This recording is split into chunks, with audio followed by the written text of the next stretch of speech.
Hey, hello, hello, hello. Do I believe in evil? What do you mean to believe? Are you saying do I how do you believe in evil? How are you using the word believe? You mean do I believe that there is evil? There is the existence of evil. Is this what you're asking me? I mean there are evil people and they do evil things. There are evil people and they do evil things, absolutely. Yes. There are evil people and they do people do evil things, yes. But the trouble with calling something evil is that there are some things can be quite nuanced. You might call it evil, somebody might say it is not evil. Hey Furi, hello, Furi Osang. Is it Osang? Fury Osang? Fury Osang, hello, and how are you? I sent a box to increase it. Hey, thank you. What are we supposed to do with the box? Eh? What are we supposed to do? What happens with the box? Precious. What they collect coins. Oh yeah, now. Oh yeah, people collect coins. Yes. Ah, right. It helps with live interaction. Thank you. How do you judge what's evil and what is not? Well, this is where you use your social interaction skills. This is where you go within and what hurts. If something hurts you, you wouldn't want to bring that upon somebody else. Well, that's unless you're a psychopath, right? So there's several ways of gauging things that we don't necessarily agree with. There's several ways of judging what's evil and what is not. There is no set standard for that. There really isn't a set standard for good and evil, depending on where you are, depending on your society, depending on the family, depending on so many things. It will determine how you are able to work out what is good and what is evil. And what is good to one may not necessarily be good to another. What is good to another may not necessarily be good to. So it's a matter of, thank you, it's a matter of constantly judging, right? Constantly analyzing, critiquing, and asking questions. Constantly, any ideology that tells you you must not ask questions, you need to run. Any ideology that says, leave it to Sky Daddy, leave it to him, he's the only one who can do, you better run. Any ideology that tells you that there is a Sky Daddy somewhere you can't see, but he's the one that sets the objective moral standard. Ah, you better run. You better run. Because how? How do you know that character up there has set you the morals that you are supposed to? How do you know? He revealed it to someone, right?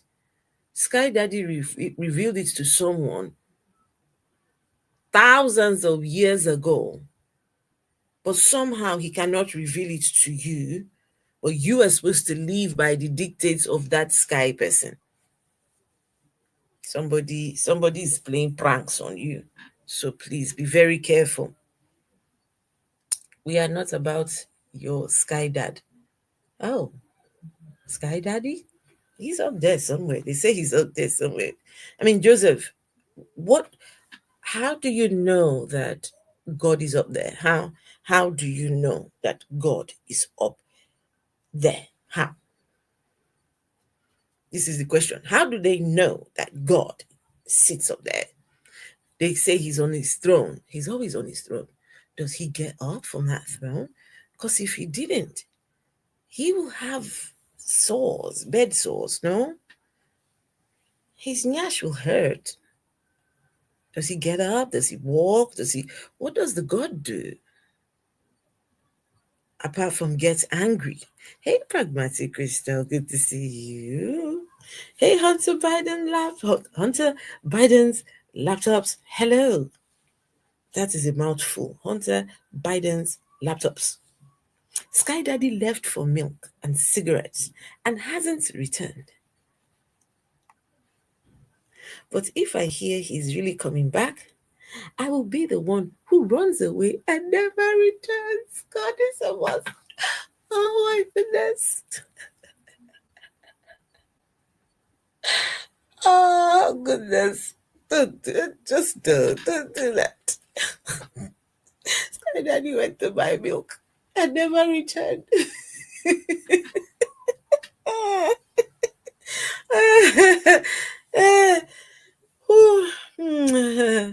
Oh my goodness. Jeremy, thank you. I appreciate. Oh goodness, that was funny. Okay.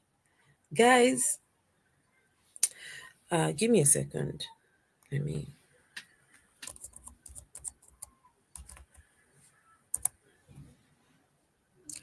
listen. This man, I have gone and just had a little listen on what, guys, honestly, if you are not Nigerian, please, if you are not Nigerian,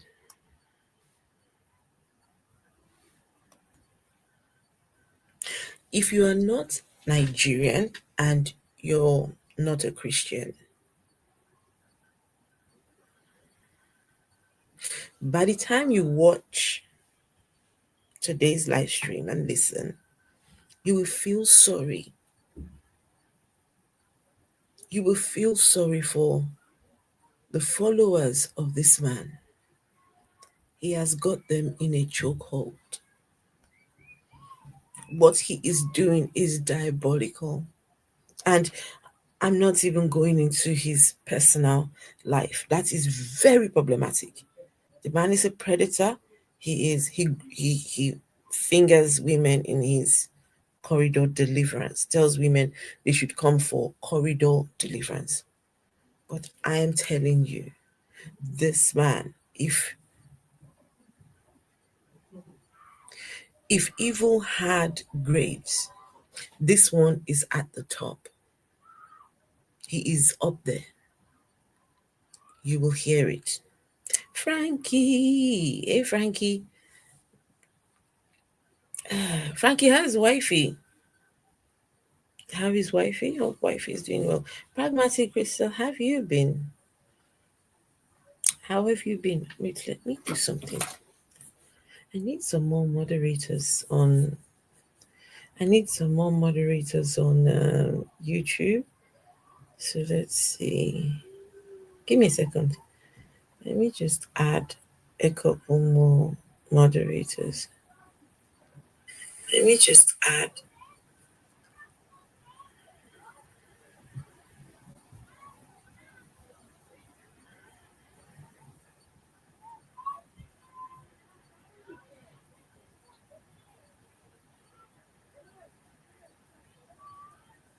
You're great. That's good. Good to hear that. Hey, Godless Reggie. Hey, Godless Reggie. Guys. This man, there are different people exposing him for different things. There is somebody who is exposing him for the degenerate that he is, right? I particularly want to look at his doctrines. It's like, this is what Christians listen to, and I am telling you, it is bad. Oh, Reggie, this is going to frustrate you. It will frustrate any. Oh, Lord. I was listening to this earlier on today, listening to some of the things, and I couldn't. I couldn't. I just, what is this? Wait, guys, I kid you not. I kid you not. It is bad. Wait, let's see. Just give me a minute.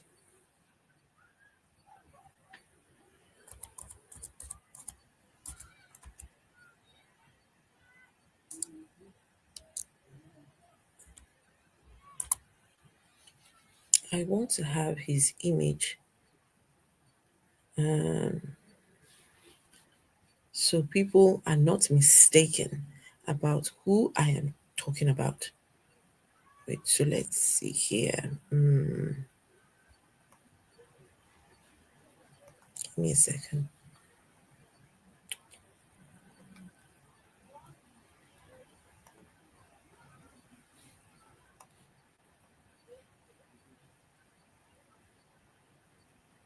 Right.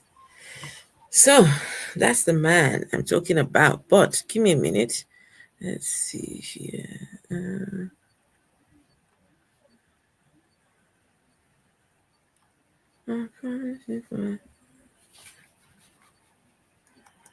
Please just give me a minute though.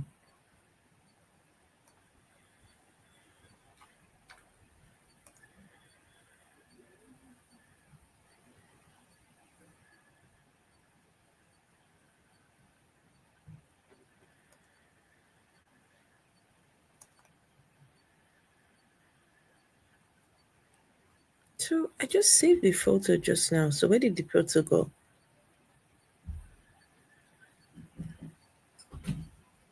I just saved the photo. Now I don't know what I've done with the photo, where the photo has gone. Ay, ay, ay. Huh? Where did the photo go? I just saved the photo just now. And the photo is just, it's in the computer somewhere, but I think this is it here. Okay, that's it right there.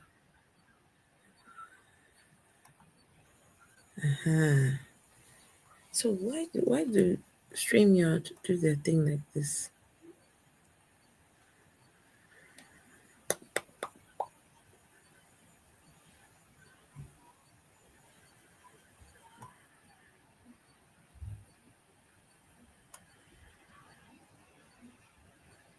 Okay.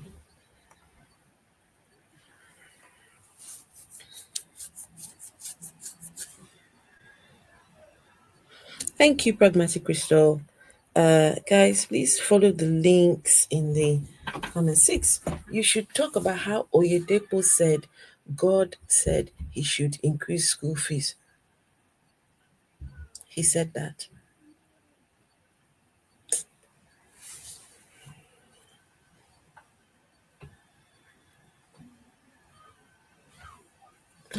I'm sorry, people. Sorry. Their messages frustrate you, but you keep listening and criticizing them. You need help. Yes, I do. Will you send help to me? Please, I do need help. Will you send some help to me, please? They say I need help. I mean, I will take the help. Please send it to me. Send help my way. Okay, but let's get started. I want you guys to listen to this man.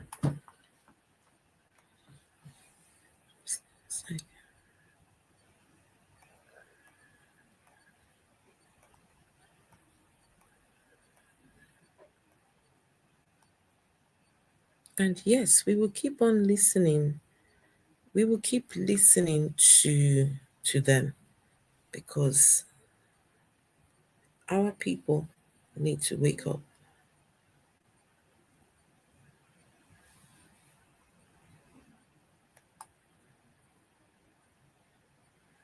What did they?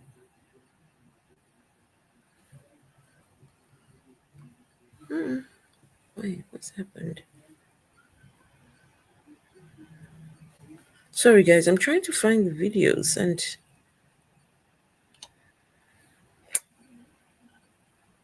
where have they gone? Just give me a second. I will be with you in a sec. I don't understand.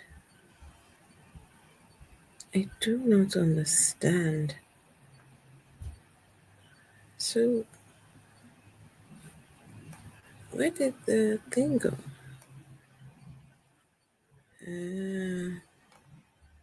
No. So, sorry guys, what has happened? Why am I not receiving emails? Okay, you know what? Do something else. We will do something else. Guys, please do me a favor and tap on your screens and then share. Please share.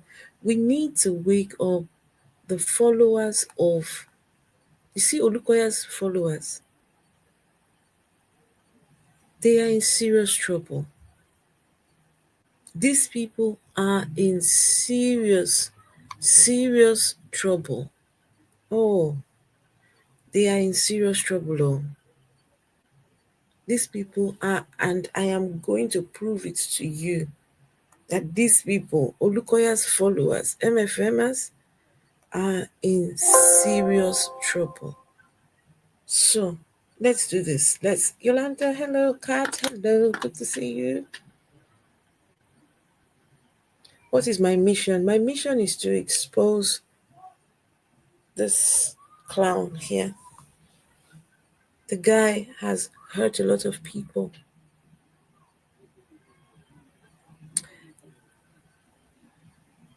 Yes, thank you, Ibrahim. I appreciate that, Ibrahim. Okay, please let's start. I want you to listen.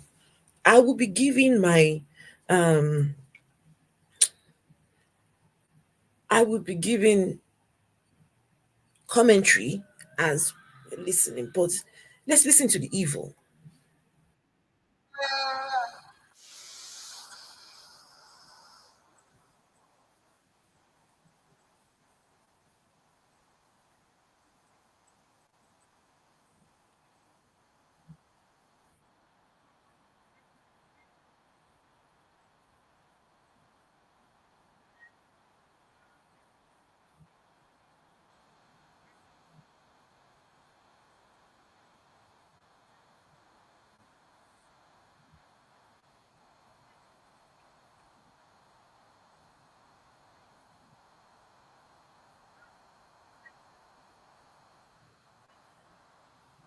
Can you guys hear the video on?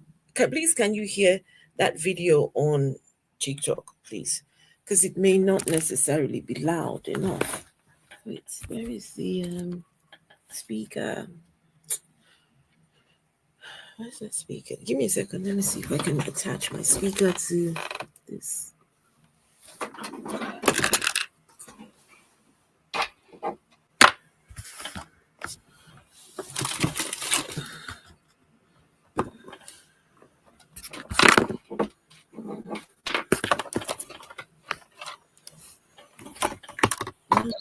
It's not.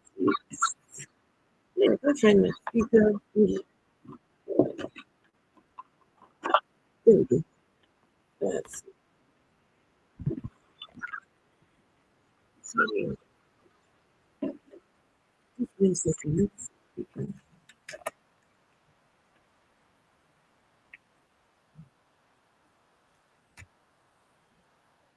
You hear it? Okay, you can hear it, eh?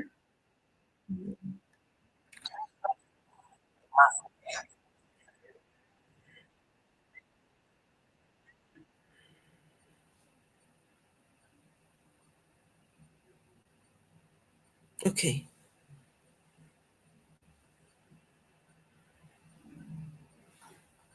So people on Regis Sikkim, let me get rid of, please, sorry, I'm all over the place, but I will sort myself out. Just give me a second. So let's remove this ugly man from here. We need to remove the ugly man from here. So share screen. Now, I want you guys to please listen to this man. Why is he looking like this? That's better. Okay, now let's go. Now we can start. Now, there are three major kinds of dream food. Number one is the positive one. God Himself in heaven can feed you. It's a mystery. So God Himself can come and feed you to strengthen. Sorry, guys. I need to get the speaker for the people listening on TikTok. The man is talking about 3 dream foods. Dream foods.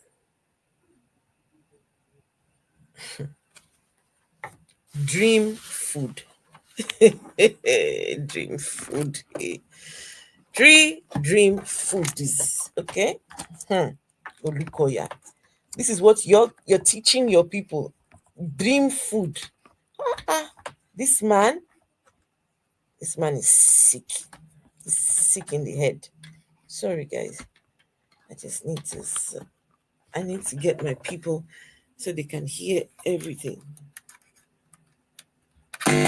Shit. Where's my? Okay, let's see. Hey, wait, let's see if you can hear it. You to No, not yet.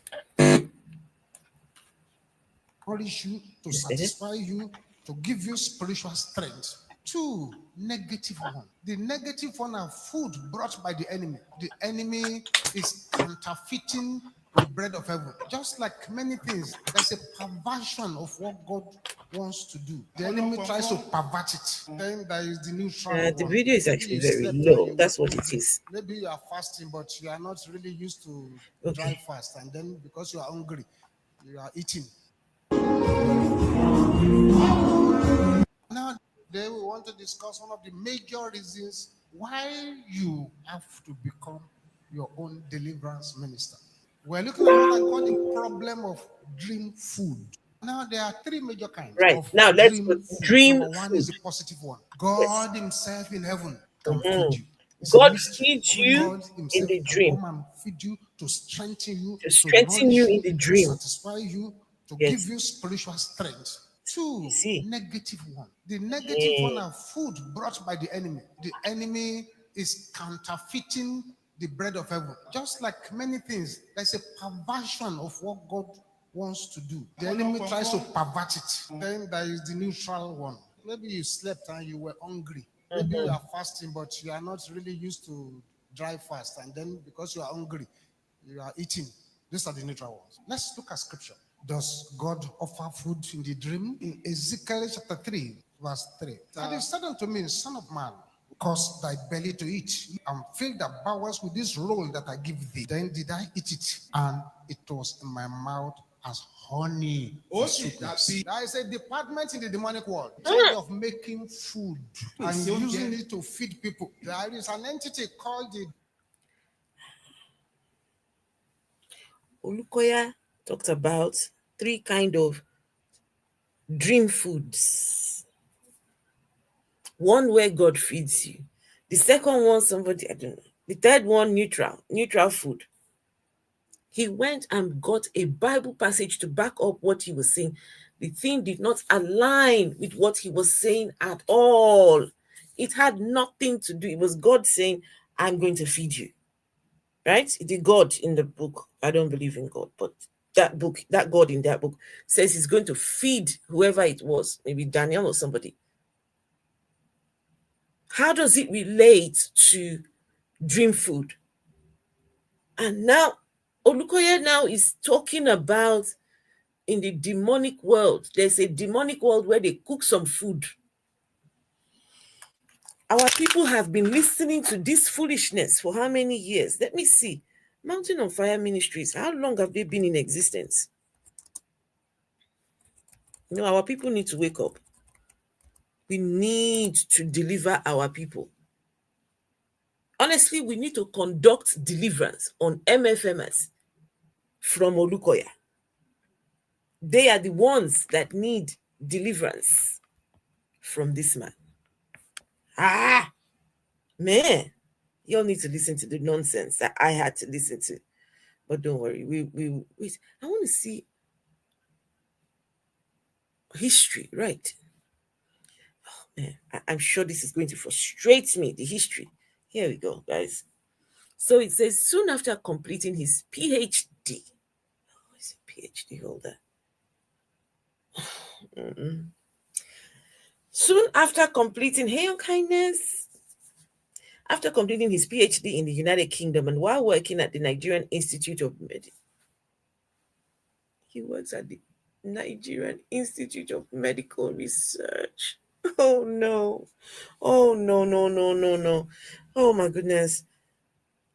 Oh my goodness. Dr. Daniel Olukoya, DKO, summoned a prayer meeting. This was on a Wednesday in 1989. 24 brethren showed up at the meeting. The venue of that meeting was in his living room. Of course, they usually start in their living room or in one small shack somewhere. And then the whole thing blows up. After that meeting, the voice of the providence kept calling for subsequent meetings. And after these meetings, the power of God came down and verifiable miracles began to happen. Blah, blah, blah, blah, blah, blah. So the prayer group was offered and purchased an abandoned slum located at 13 Olasimbo Street.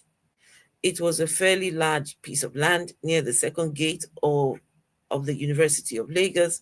The slum has now been transformed into the international headquarters of the Mountain of Fire and Miracle Ministries, of which Dr. Olukoya is the general overseer. The name Mountain of Fire and Miracle Ministries was revealed to DKO during normal prayer, and the church had its first service on April 24, 1994. So, guys, how many years does that make? 1994 and 2025. So if the first service started on a second of in April 1994, how many years does it make it delivered? He wouldn't have come for the crusade. It's all lies. Ibrahim, you know that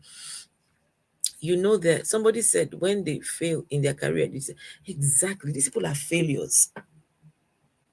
31, Rally, thank you. So that means for 31 years. 31 years. Come and listen to what my people have been listening to. Oh, hey, look, I weep for my people. I weep. It's bad. Hey, Roland, good to see you. Don't believe that crap you're reading. Okay, Roland. No. What will I do? This is the information that I have in front of me. That's but okay, let's go back and see. Right.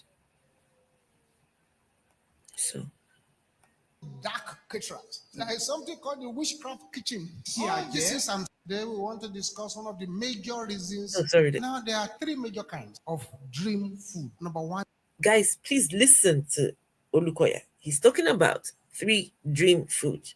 He's going to tell you about the 3 dream food. Then he will pull from. He's going to go to the scriptures. The scripture he's going to go to has absolutely nothing to do with what he's talking about.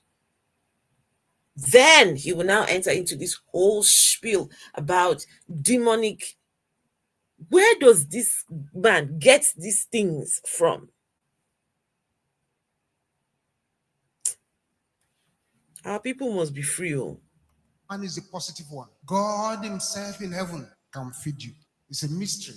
God himself can come and feed you, to strengthen you, to nourish you, to satisfy you, to give you spiritual strength. 2, negative one. The negative one are food brought by the enemy. The enemy is counterfeiting the bread of heaven. Just like many things, there's a perversion of what God wants to do. The enemy tries to pervert it. Then there is the neutral one. Maybe you slept and you were hungry. Maybe you are fasting, but you are not really used to dry fast. And then because you are hungry, you are eating. These are the neutral ones. Let's look at scripture. Does God offer food in the dream? In Ezekiel chapter 3, verse 3. And he said unto me, Son of man, cause thy belly to eat. So he's asking, does God give people food to eat in the dream? So now he's pulling from this particular scripture, right? So you see that this has nothing to do with dreams. Fill the bowels with this roll that I give thee. Then did I eat it, and it was in my mouth as honey for sweetness. There is a department in the demonic world in charge of making food and using it to feed people. There is an entity called the dark caterers. There is something called the witchcraft kitchen. This is something. I didn't say you should believe me. But Hey, dark caterers. Guys, in the demonic world, I think they speak English in the demonic world. Who would deliver our people by?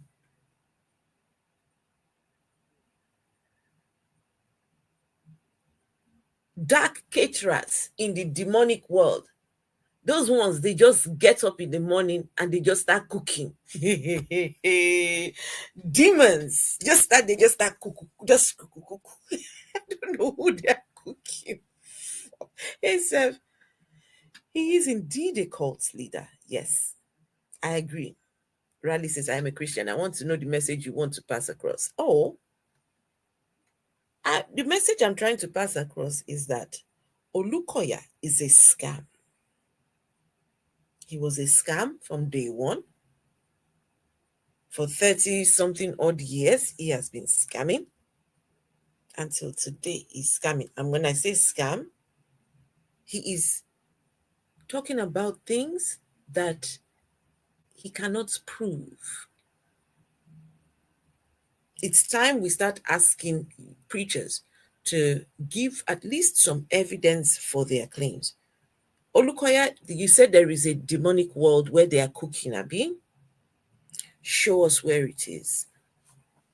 How come you have that information, but nobody else has it? Now, all your people have to run to you, clown, so that you can tell them about this demonic world where they are cooking.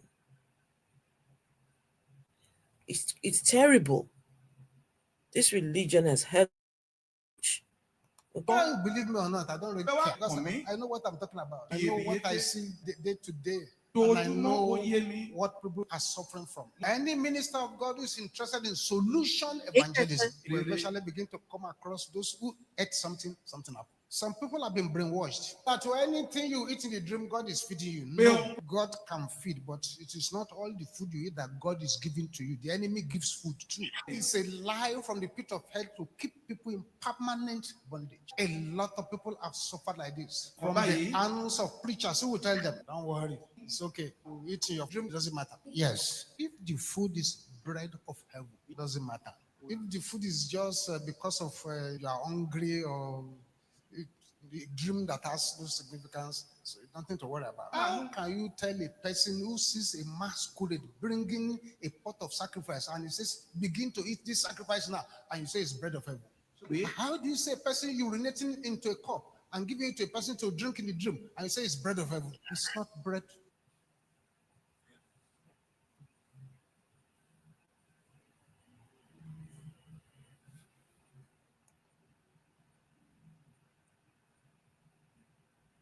Somebody was peeing in a cup and giving somebody else to drink.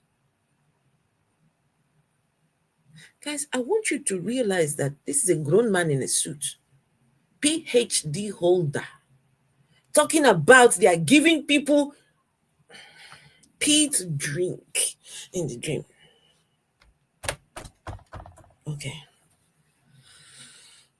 Okay, quick question. A quick question, please. How many of you have had such dreams? I really need to know. How many of you have had those kind of dreams where someone peed in a cup and gave it to you to drink? And she never stops taking medication. Let's see. Ibrahim, what are you saying?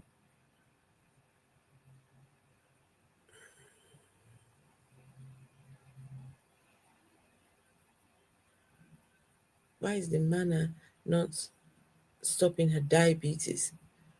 No, seriously, question, please. I need to know how many of you have had a dream where someone peed in a cup in a dream and gave it to you while you were sleeping and they told you to drink, please. Oh yeah, Hands up, hands up, hands up in the air. Let's see. Oh yeah, come on now. This man's imagination is the imagination of this man is sick as fuck. But I guess years of manipulating people will make him adopt this kind of evil ways.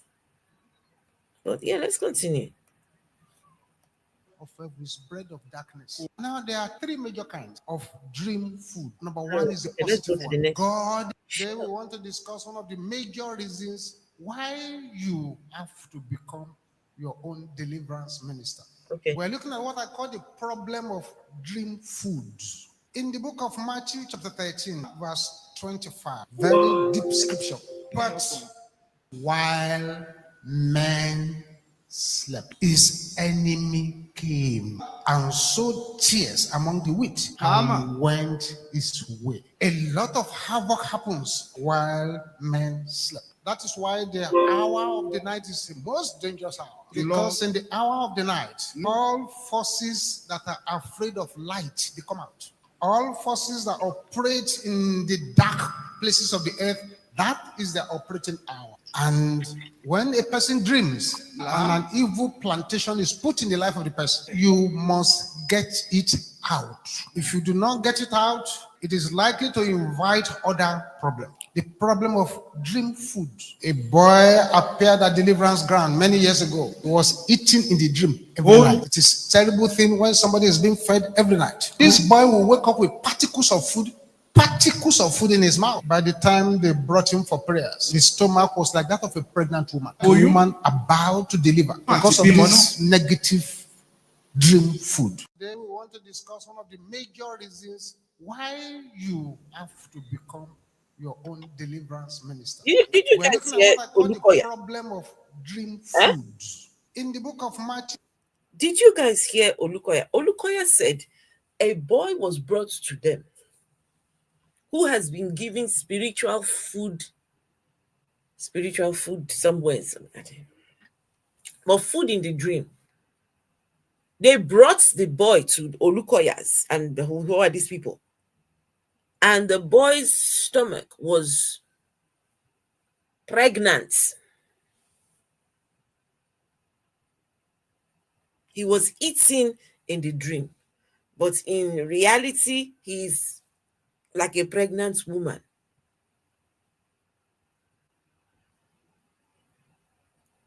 Hey, Spirit, good to see you. I beg, who is this boy? Does he not have a name? Can we not see the video?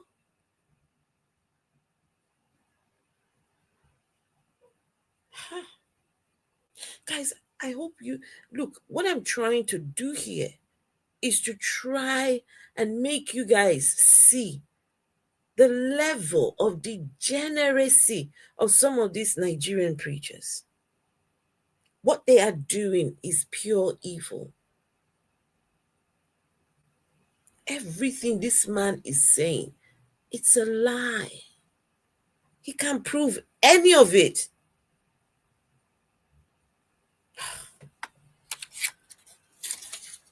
All this spirit nonsense is what I'm talking about. There may be a young boy who came with his descended, what do you call it, big stomach maybe. But how can Olukoya prove that it was the food he was eating in the dream that made his stomach big? Haba. Olukoya can appear to someone and give the person food in a dream. The guy is a ritualist. Just say.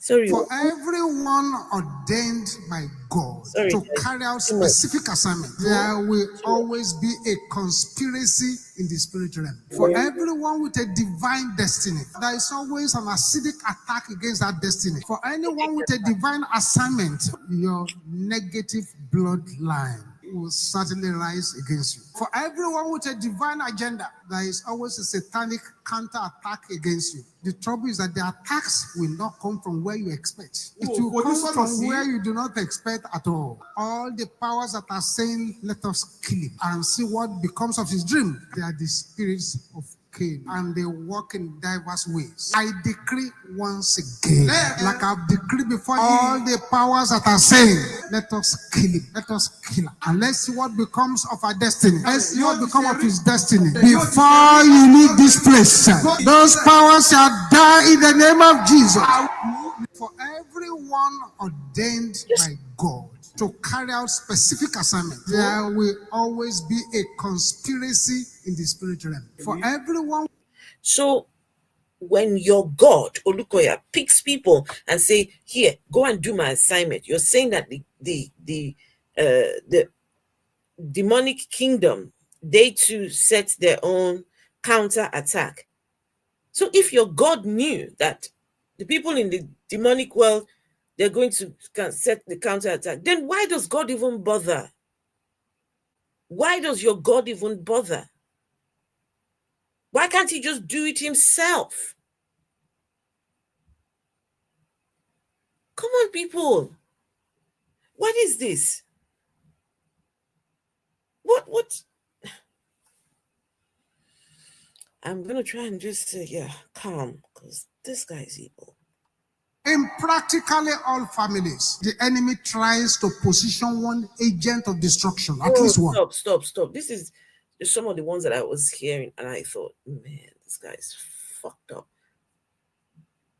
Guys, you know that in Nigeria and parts of Africa as well, people go to church and their preachers tell them there's someone in your family who is a witch, who is the cause of your problems. It's usually the mother. It's usually a woman, an older woman in the family, being accused of witchcraft, being accused of not wanting her children to succeed. Mothers, some mothers they've been killed. They've been beaten up because one preacher told their child that your mother is the cause of your problem.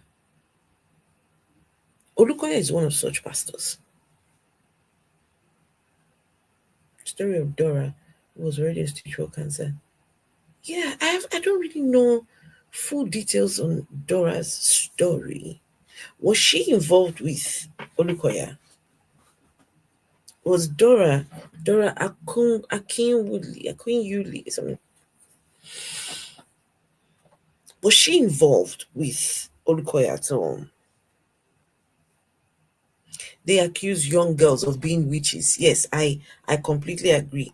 Prince Emmanuel, hello. Oyeladun, hello. I believe his members consume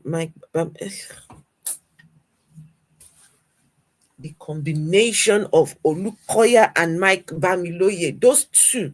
Hey, you know what? I'm still going to do a stream or several streams on Mike Bamiloye and how they have negatively impacted on our people. These men need to be stopped. Or better still, so like with the movie industry, that one is going to be hard because it's all fiction. But the trouble with some of these believers, they don't know where to draw the line between fact and fiction. So when they are watching a Mike Bamiloye production, everything happening in there is all real. This is real life. But it will not occur to them that all of that is acting. People were sourced to act those roles. You think they're thinking about that? They will see a black cat in Mike Bamiloye movie doing, magic things here and there. And now all the cats in the neighborhood are in for it.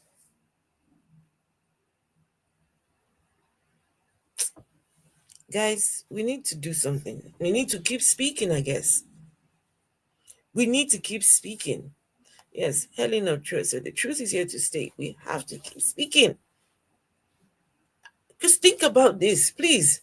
Let me tell you how people like Olukoya have destroyed your country, your continent. Let me tell you how. So think about this. So Olukoya is speaking on behalf of Sky Daddy. So as far as he's speaking, and hello Coco Majida, as far as he is speaking on behalf of Sky Daddy, now everybody else has to go and look for Olukoya. Now, while everybody else is going to look for Olukoya, Olukoya now becomes the master of everyone. And now, because we have to build houses to contain everybody in the name of what they call church, so everybody else, they will contribute. Monies that should be going into their own pockets. Monies that they should be using to feed their families. Money they should be using to be resourceful. Those monies have gone into funding preachers' lifestyles, into funding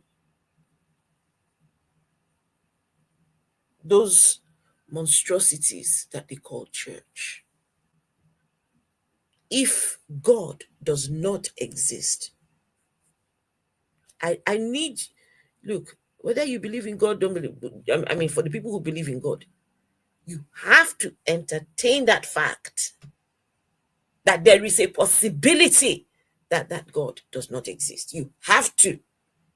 Until you see it by yourself, you speak to the God yourself, you are in its presence, you touch it, it tells you, I am God, shows up in the sky.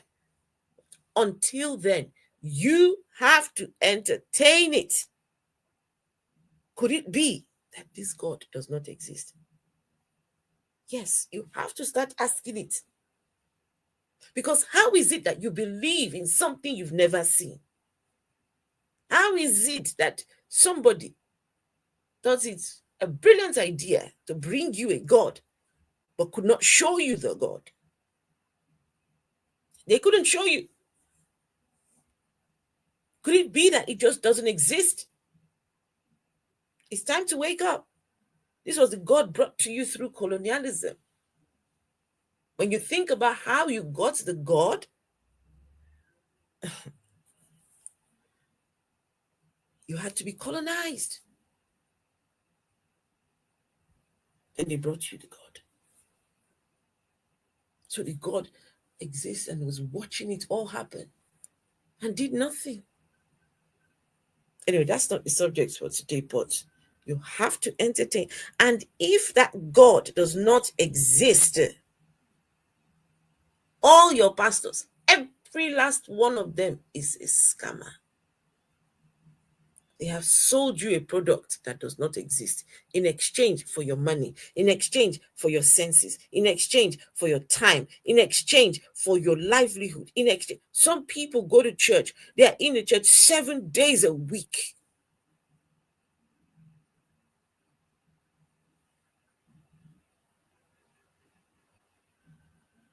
Some people are they give free labor. You know, there are women who clean the toilets for free. And women who sweep your churches for free. Everything in these churches here done for free. It's only when they need expertise, involvement, then they go and pay foreigners to come and do those jobs, and they pay those ones handsomely. They bring the Chinese to come and build. And when those ones are done, they collect their money, they're off. And now your pastor now has this monstrosity to fit you inside it. And he keeps on talking about God. God told me, God spoke to me, God came to drink tea with me. When God starts drinking tea with your papas in the Lord, your God no get sense at all. The God no get sense. Drinking tea of all the things. I mean, I'm a coffee lover, so at least the God could have drank some coffee. Drinking tea. Anyway, please let's continue with this foolish man. The lamentation of many can be found in Psalm 41, verse 9. Say, yea, my own familiar friend, in whom I trusted, which did eat of my bread, and lifted up his heel against me. The destiny of many people have been buried by conscious or unconscious, possessed satanic relatives. So the purpose of this meeting is Olukoya, you're mad. This guy is mad. Guys, hey, please, if you have family members in this place, be very careful. Please be very careful to upset any one of them. Just be very careful, because just listen to this. They will say you are the one that Olukoya was talking about. Did you guys hear that? Olukoya is talking about enemies in your father's house. No, I need to hear that again. What? Olukoya, stop it. Wait. in practically all families, the enemy tries to position one agent of destruction, at least one. The lamentation of many can be found in Psalm 41, verse 9. Say, yea, my own familiar friend, in whom I trusted, which did eat of my bread, and lifted up his heel against me. The destiny of many people have been buried by conscious unconscious, possessed satanic relatives. So the purpose of this meeting is to search, hunt down, and deliver our destiny from all forms of domestic wickedness. We need prayers. Prayers at different levels. The deeper the satanic hook somebody has swallowed, the more difficult it is to dislodge. It's a strange odd world. You are fighting somebody who handled your placenta. You are fighting somebody who gave you names. So that is a big problem. But the Bible says, though we walk in the flesh, we do not war after the flesh. But the weapons of our warfare are not carnal. We don't physically fight anybody. They are mighty through God to the pulling down of strongholds. Many people are. What is he talking about? Oh my goodness. We're talking about destinies that have been locked away. Guys, I don't know if I can continue this. I'm just too. It's too much. How can they? Okay, please. Angela, please, I need your help. Who else is here? Please. Prince Emmanuel Joe, please, I need help. Helen of Troy, Frankie, Roland. How do they lock destinies? Somebody please help me. How do they lock destinies, Joe, in this modern day? People are doing good things with their lives. People are going to space. They are starting to discover things on the other side of the galaxy. Our own people are busy locking destiny. Oh yeah, please, Aya, I need to know. How do they lock destinies? Please, somebody speak to me. What is the methodology? Why would I need to lock somebody's destiny? To your long, why? What is this destiny thing going? What is it, by the way? Somebody explain. Okay, can you guys still hear me? Nobody's commenting anything. Oh man. Maybe I should end this because there are no explanations. Eh? There are no explanations.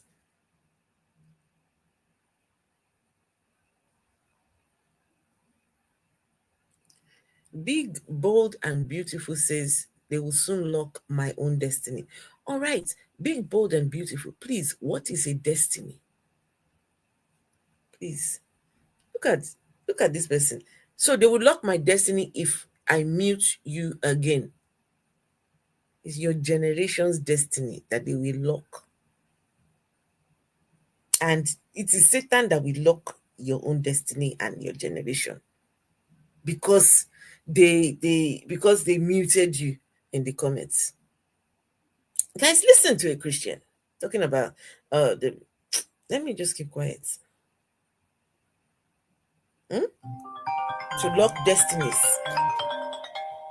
1 second, my people. My people. Hello. Hey, what's up? Hmm? Burning. Do I smell burning wood? Yes. The neighbors. They're doing a barbecue. I think they're doing a barbecue, and I think that they also just chilling in the garden. I saw him. For what? Why would I want to join them?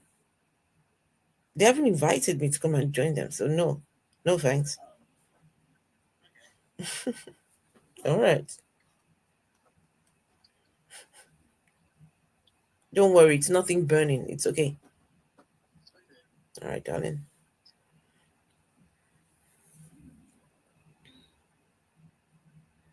Son is worried. He can smell. Yeah, but no, some people are just in the garden over there having a nice time, burning some fire, burning some food, I guess. Not burning, cooking some food. Hey, Ambrosia, leave them and just face your life. Then Udake Jare, who is talking to you? We have ever been told lies. Blessed the Lord. How are you? Oh yeah, please. I want to know, how did they, Mr. Zeal? Glad to see you too, Ambrosia. Europe people yesterday. I know now. I know. Please, how do they lock people's destiny? What is a destiny that needs to be locked? Why would you go and lock somebody's destiny? What the fuck is wrong with you and Olukoya? You people are not okay, honestly. You're not. In this modern day, people are doing things, technology. They're devising different how to make people's life better. Our own people are busy locking destinies. Locking destinies.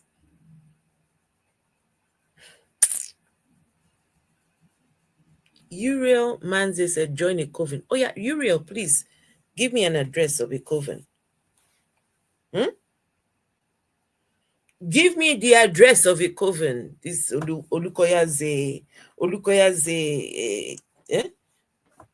cult members. Oh yeah, I need the address. Uriel. NJ, how are you? Eh? Uriel, oh yeah, you and Big Bold Beautiful. Now Nasabi where the coven day. Oh yeah. I guess these people are coven members. Moderators, please. Anyone that is going stepping out of the line, just get them out. Nobody has time for nonsense. We are here to put some critical thinking skills in people. Some people want to believe in people stealing destinies and locking them up, and they can go and do that. Honestly, they can go and do that. They can go and do that. Go to the place where destinies are being locked. That's fine. But some of us need to be freed from the mental contortion. Some of us need to be freed from the slave camp of Olukoya. Olukoya has people in a chokehold. They need to be freed. This is why a lot of women have been sexually abused by Olukoya in his corridor deliverance. He records women while he's delivering them from all these things he's busy talking about. And it's a damn shame. If anyone is here and you support all this foolishness, Alabi Paul says, put your mouth from what you don't know. I should put my mouth, okay. Does witches exist? Yes or no? No. Please define a witch. Alabi Paul, can you please define a witch? What is a witch? How do we identify a witch? How do we know, how do we, so what is a witch? Alabi Paul, oh yeah, I'm waiting, and I can put the link out. You can come and tell me what a witch is. You see, now put your money where your mouth is. Abi, how did they say it? Yes, that's how you say it now, right? Don't just make foolish claims. Back it up. Substantiate your claim. He said there are witches. Oh yeah. Since you are the master, you know everything about witches. Come and tell me about them. How do I know what a witch is? Hmm? How do we know what a witch is? For years, innocent people have been accused of being witches. For years, children have been accused. Old women, elderly women, older adults have been, well, usually women. But yet, can someone tell us, how do we determine what a witch is? How do we find them? What is a witch? Inquisitor Bacon, hello. Alabi Paul, I'm waiting for you. You say you're talking about witches. Please put in the comments the definition of a witch. Oh yeah, we are waiting. And how to find one. Some people want to be mumus for the rest of their lives. Some people never want to learn anything new. They stay in their delusion. They stay in that place where somebody has lied to them for the longest. They are so comfortable in their misery. So comfortable in their misery. Talking about witches. Over 87 million people are living in poverty in that country, but yet, witches. The witch that is doing my family. May I not be anything. May the Lord take away. Just shut the fuck up. Right, let's hear what this clown they call Olukoya has to say. Are in the wrong place today. Many are suffering today because of the spirit of Cain, domestic wickedness. In practically all families, the enemy tries to position one agent of destruction, at least one. The lamentation of many can be found in Psalm 41, verse 9. Say, yea, my own familiar friend, in whom I trusted, which did eat of my bread, and lifted up his heel against me. The destiny of many people have been buried by conscious unconscious possessed satanic relatives. So the purpose of This man stood there and said this. And now these people will go back home and start looking at all their relatives. Hey, one of these people is the demonic, satanic thing. This is devious now. This is not good. This cannot be good for your mental health. Going to a place that teaches you that something somewhere is after you. There is one demonic kingdom. Olukoya said there is a demonic kingdom where they are cooking. They cook food there.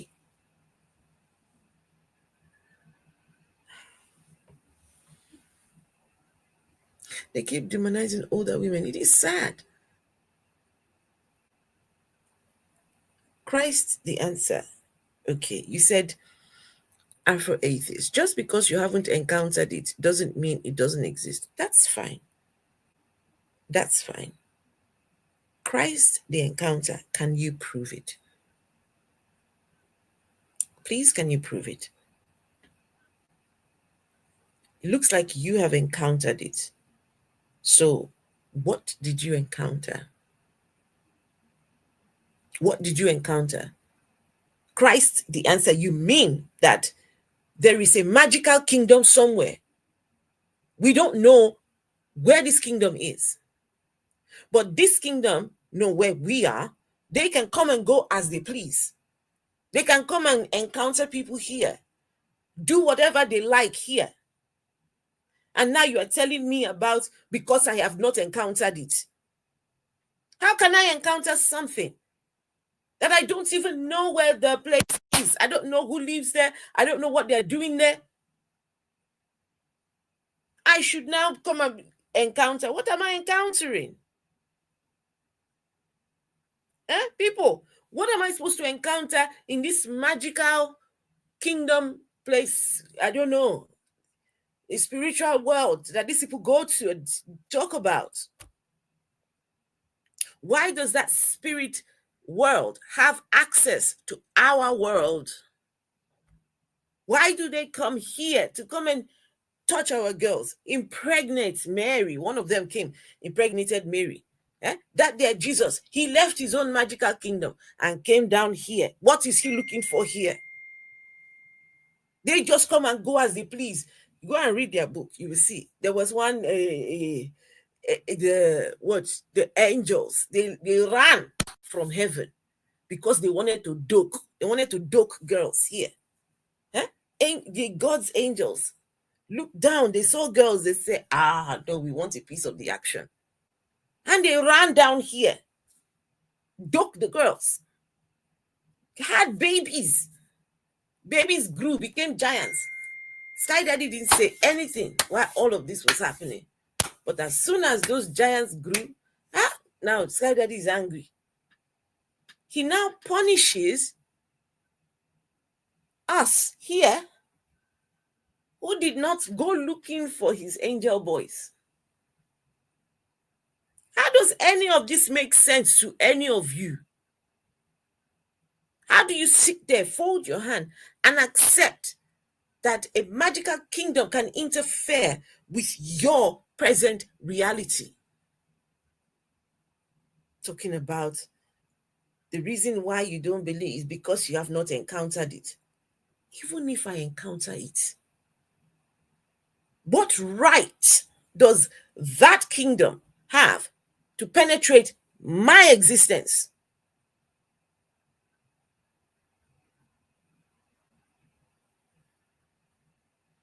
And you people teach these things to people. You subject them to fear. You subject them. Anybody who's teaching all this magical kingdom nonsense, there's something wrong with you. There is something fundamentally wrong with you.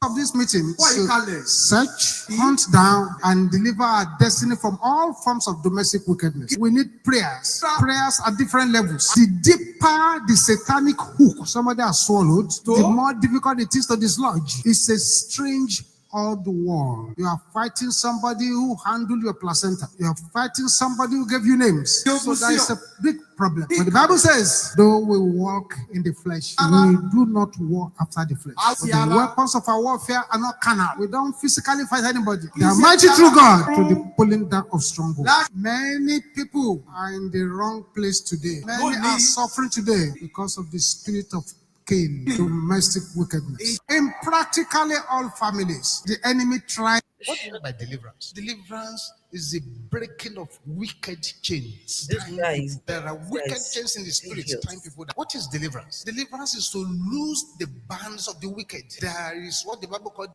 I hope you guys have you've heard a few of the things he's saying. There is nothing positive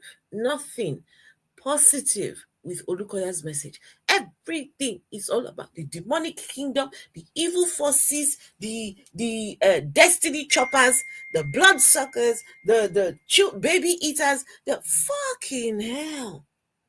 What is wrong with this man?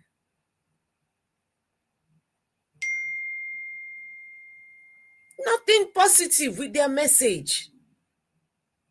Nothing.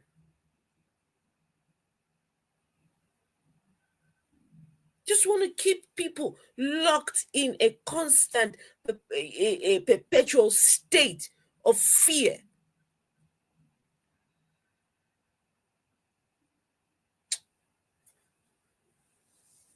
It's bad, though. Nothing positive with anything Olukoya has to say. When will there be a positive magical kingdom? There's always a demonic magical kingdom there. When will we have a nice, friendly, magical kingdom that will penetrate here and come and help us build our roads? Come and help the poor children that cannot afford a meal. There are children who are sick. Why can't the positive, magical kingdom come and help? No, it's negative, it's something evil. Somebody is doing you. Somebody is stealing your destiny. They were just a fuck this, guys.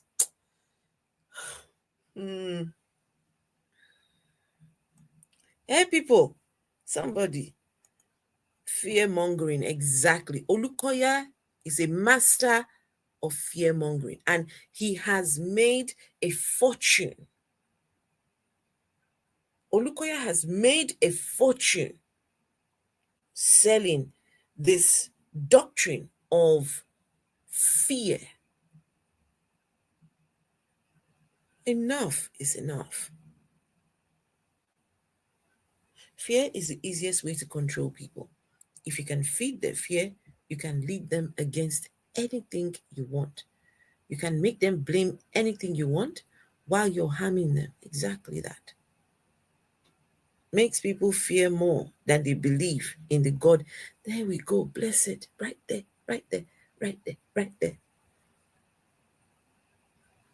If he preaches a 50-minute message, at least 90% of it is about the demonic kingdom forces coming after MFM members. 10% is, I don't know, does this man have any positive blood in him? Does he have anything in him that sounds like, just, hey, Law, good to see you, Law. Come on, people. Kelvin Fredler said, I left Jesus and Satan left me. Oh, I love that. I left Jesus and Satan left me. Listen, Satan and Jesus, they come as a package deal. They together. Those characters, God, Jesus, yeah. Anywhere you see God, you see devil. Anywhere you see Jesus, you see the devil. But when you get rid of those characters, it's like all of them just pack their load and go. Because God needs Satan for him to be God. Without Satan, God cannot function as God. What's the point of him being God when there is no enemy to pursue? Like the cry buckets. Please, unkindness, give them buckets to cry. Let them cry. They want to believe in their magical demonic kingdom nonsense. It's okay. They can believe in all this foolishness. Man.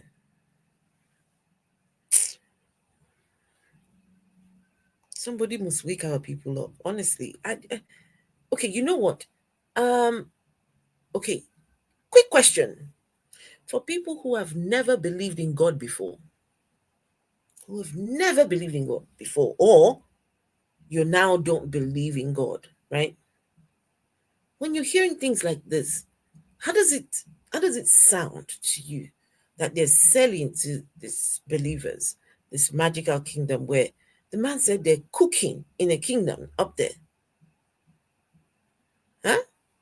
We don't want to wake up. Hey, don't wake up now. Go and stay in your misery over there. It's okay. the bands of the wicked. That's deliverance. What is deliverance? Deliverance is freedom from oppression. Somebody is being oppressed. You sleep, they are pressing you down. Things are not moving the way they should move. Some powers are just against your health. Going from one health issue to the other, one health issue to the other, one health issue to the other is oppression. What is deliverance? Deliverance is environmental spiritual sanitation. And you want to move into a house, you want to move into a shop, you want to move into somewhere, you first of all sanitize the place with prayer. That is deliverance of that environment. What is deliverance? Deliverance is removal of curses, spells, jinxes. That's deliverance. A person is under a curse. When you know you are battling against something you cannot understand or master, deliverance is removal of those things. What is deliverance? That is breaking of evil covenants. A covenant that is tying you down to a particular wicked thing. That is deliverance. What is deliverance? Deliverance is to remove every satanic embargo. An embargo is something that says this is how far you can go. You cannot go further. Satanic embargo. Satanic. You mean that people gave their lives to this Jesus for them to now take on these satanic embargoes? Because for whatever reason, we who are atheists never get any such satanic embargoes. There is no such thing as Satan in our paradigm. But these people gave their lives to Jesus. They followed the one that said, I am the way, the truth, the life, and all that. And yet, now look at them being infected with all sorts of different satanic embargoes.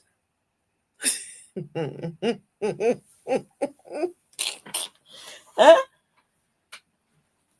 And my people, look, people that believe in this sky daddy, they have satanic embargoes. Ambrosia, have you ever had anything like a satanic embargo before? Have you ever had anything like a demonic have you ever? Of course not. I didn't think you would. You've never believed in God. Never. But them people that believe in God, them is satanic embargoes, eh? They're getting it every day. These people, they're getting. And now they need men like Olukoya to help them remove the satanic embargoes. Guys, you people need to wake up now. People need to wake up. You need to wake up. What is this? Deliverance is to remove that embargo. It is deliverance. Deliverance is to break the cage of witchcraft. If God opens your eyes and it takes you to a coven meeting, you will cry. You will cry. You will see people tied down like goats, caged in the place, and they proudly issue judgment against them. Deliverance is. Wait, guys, did you hear that? Jesus. What do you mean by deliverance? deliverance? Did you hear that? Wait, sorry. He just said, if God takes you to a coven and you go and see what goes on, you mean God come and picks people? God comes to pick people and takes them to covens. Why would your God be doing something like that? Does he come in a car? Does he come in a car? Does he come in a plane to come and take people to covens? What does he do?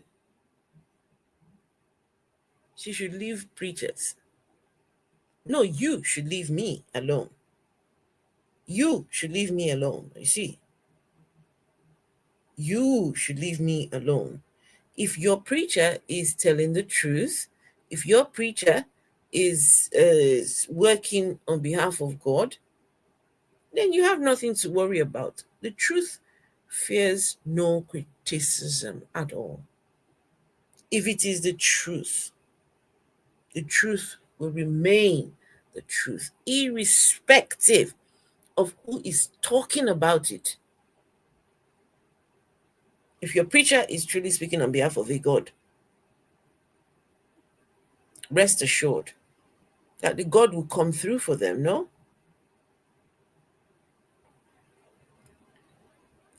truth is void of emotions. Absolutely. Truth don't care how you feel. Truth don't care whether you are here crying. Oh, don't speak about pastors. Don't speak about pastors. No, fuck your pastors. Sincerely. If these people were speaking the truth, if these people were truly, truly working for the guy up there, then it would become apparent. No, we would see it.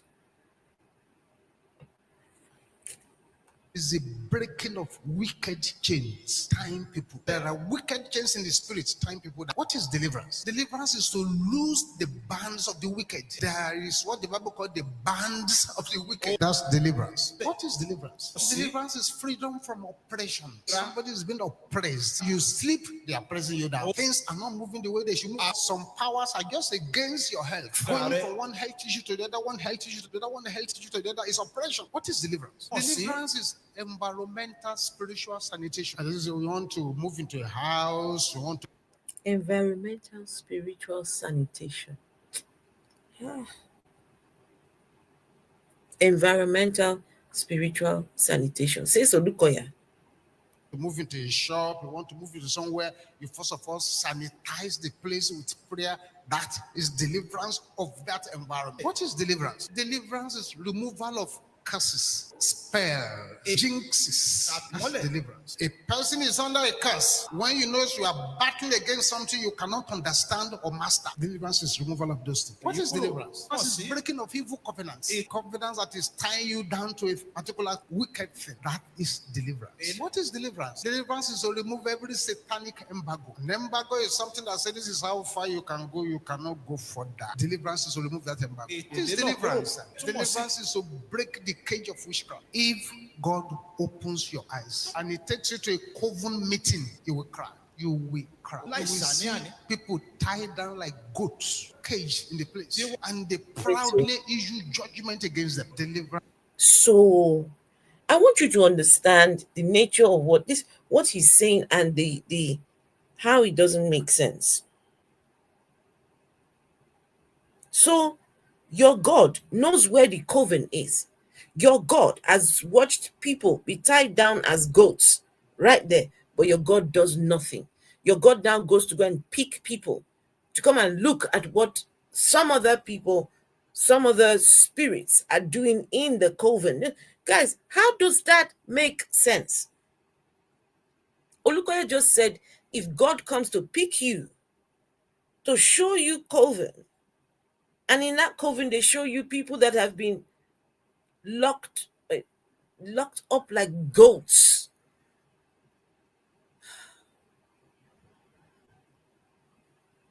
So when God picks you and shows you this coven, then what does God do next? No, what does God do next? He drops you off, Abby. After picking you, then he'll just drop you off and say bye. There are people still locked in the Olukoya, you need to stop. Olukoya, you have damaged a lot of lives. Telling this sort of just what?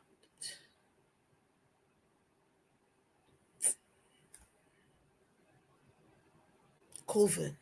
They're tied like goats in the coven. Deliverance is the breaking of that cage. That cage open. What is deliverance? Deliverance is to remove the evil platform prepared by your ancestors. And let me be honest with you, those of you who are Africans here, our forefathers did not serve the living God. They served the devil. They prepared evil platform for us. Deliverance is to break free from that platform. And this ancestral platform is all over the world. It's all over the world. They brought a white girl to me in New York, America. As a brilliant medical doctor, brought her for prayer. Okay, here we go. So they brought a white girl to Olukoya in New York. He was in New York. They brought a white girl to him. Let's see what happened. Prayers, they said she had cancer. So when she got to me, she said, let me explain so you know how to help me. She said, her grandmother died of cancer of the breast. Her mother died of cancer of the breast. When she noticed that that's what is killing them, she now decided to do surgery to remove her 2 breasts. Her breasts were healthy, there's no problem. She cut them off. And if you look at it, the logic is good. They say cancer of the breast. Now the breast is cut off. So there will be no cancer. Good logic. By the time the cancer is at the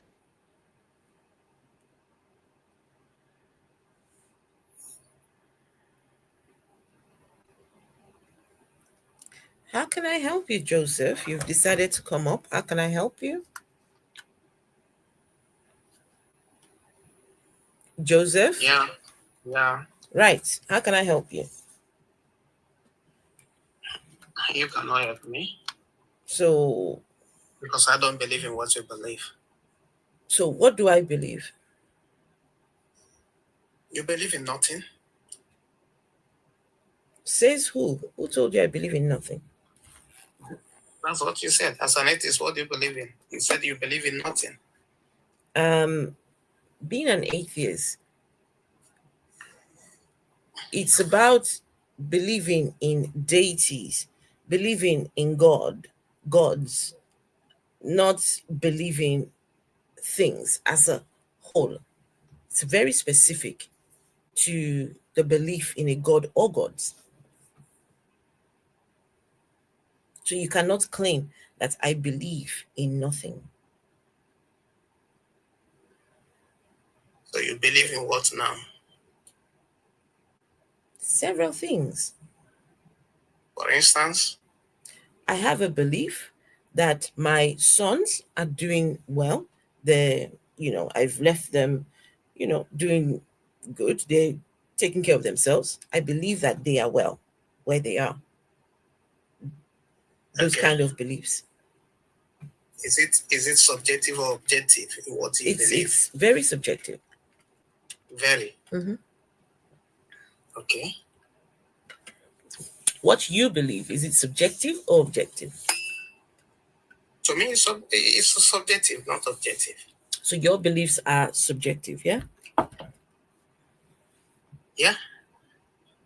Okay. I mean, I agree. So how long have you been a Christian?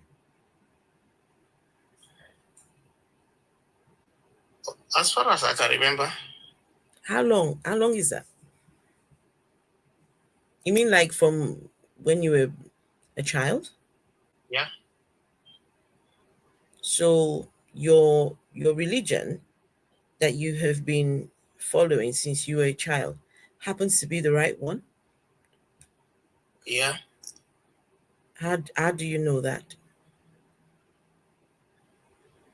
Just like I would ask you, how do you know that your children? Can you please just answer the question? With my children, I can call them and go and find out. It's just a quick call. Call on the phone. I can run over there and go and see them, right? Okay. So how did you determine that the religion that you were given as a child happens to be the right one? Because it has helped me to live a better life. Has it? Yes. Cheers from Peru. Oh, wow. Hello from Peru. Hey, Dennis Isaacs. Noella sings. Hello, good to see you. Right, you were saying that it helped you from childhood. How did it help you? Like I said, how did your belief help you? It has helped me to live a better life. So you're living a better life right now? Yes. Are you Dangote? Are you as rich as Dangote? Is that what makes one to have a better life? No, that's not what I'm just asking a question. No, how rich are you? No, how rich are you? Hello. How rich are you? Are you quantifying a good life? I'm just asking. I'm just asking a question. I just want to know what sort of when you say that your beliefs have helped you live a better life, I'm trying to figure out what that looks like for you. So you see, that's where we got it wrong. When we say tell me what the better life is. Well, I don't know what you mean by how rich I am. I am not hungry. Tell me what the God has done for you. Yeah, everything. Like what? What has he done for you that an atheist does not have? I don't know what atheists have, but I can tell you what I have, which you don't have. Tell me, what is it? Yeah, I have a faith in God which is working for me, and you don't have, and it cannot work for you. You have a faith in a God that yes. Can you prove that God exists? Why not? Yeah, go on and do it then, please. Myself. Can you do it for all of us? There's people watching, they want to know. Yeah, tell us about the God. The God I am serving is a personal God to me, like I said. A personal God. Okay. I believe in what the Bible says, and I didn't just believe what the Bible said. I'm a very practical person. Right. That I've put it to test and I've confirmed them. So when we talk, I'm not like any other, maybe those that maybe pastor said or priest said or somebody said no. So I've tested it and I confirmed it. So there is nothing any other person can tell me that will be otherwise until those things are proven wrong. You may have your own evidence, which also I have my own evidences. So like I said yesterday, I was on your listen. I don't know what's happened and you went offline. So no, the live stream got taken down. Okay. So it's all about having a convention. The other lady, what's her name? I think it was you yesterday talking about conviction. Conviction. Yeah. So you've got a conviction. Said, if others have convinced me, probably I would have been a believer of some other thing. But I have not had that conviction from any other place except in God. Now you ask, how has he? No, but hold on, no. Did you prove that this God exists at all? How do you know? How do you know that God is up there? How do you know? How do I know? Yeah. Well, let me start from a common place or a common ground, which is the Bible and the preaching and the church, which we are taught. And then from there, I moved personally. I took a journey into what the Bible says and I put them into test and it works. How do you know? You're not answering the question. How do you know that your God resides up there? Because I have seen him. He speaks to me. What does he look like then? What he looks like? Yes. He looks like God. You just said you have seen him. What does your God look like? Looks like God. What does God look like? And I was about to ask him. Yeah. Huh? What does a God look like? Practice your atheism in peace and let other people Auntie, shut the fuck up. Practice your Please. Nobody has to. I believe we can share experience. Exactly. Please have some respect. We're talking. Can you just mute yourself for a minute? Okay. So, how do you know that your God resides up there? Like I said it's about personal experiences. I'm not just talking of one encounter. You've had a personal experience up there? Yes. Yes. Now, it's okay. Somebody want to say something, right? I said, how do you have the experience up there? Both. Oh, you changed. Is that you changed your? No, they blocked the other account. Oh, okay. Let me follow this one then. And this is my backup account anyway. So. Okay. Okay. So your God resides up there. Tell us how. I've had encounters. I've had him speaking to me. Mm-hmm. I've seen him speaking to Mm-hmm. And I would have if I was have any input in your life, I would have asked them to section you. I definitely would ask them to section you.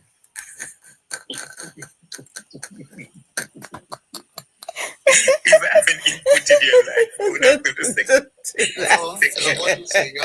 I'm not hearing what you're saying. I said if I have any input in your life, if I have to make any decision about your life, I would have asked them to section you for a mental.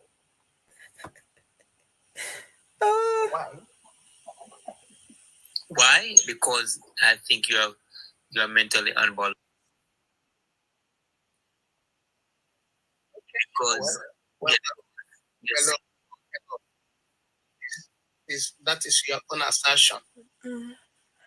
Yes, it's your own assertion. For the fact that you do not experience what I've experienced, and you think it's wise enough for you to say I'm mentally unbalanced? Yeah, of course you are.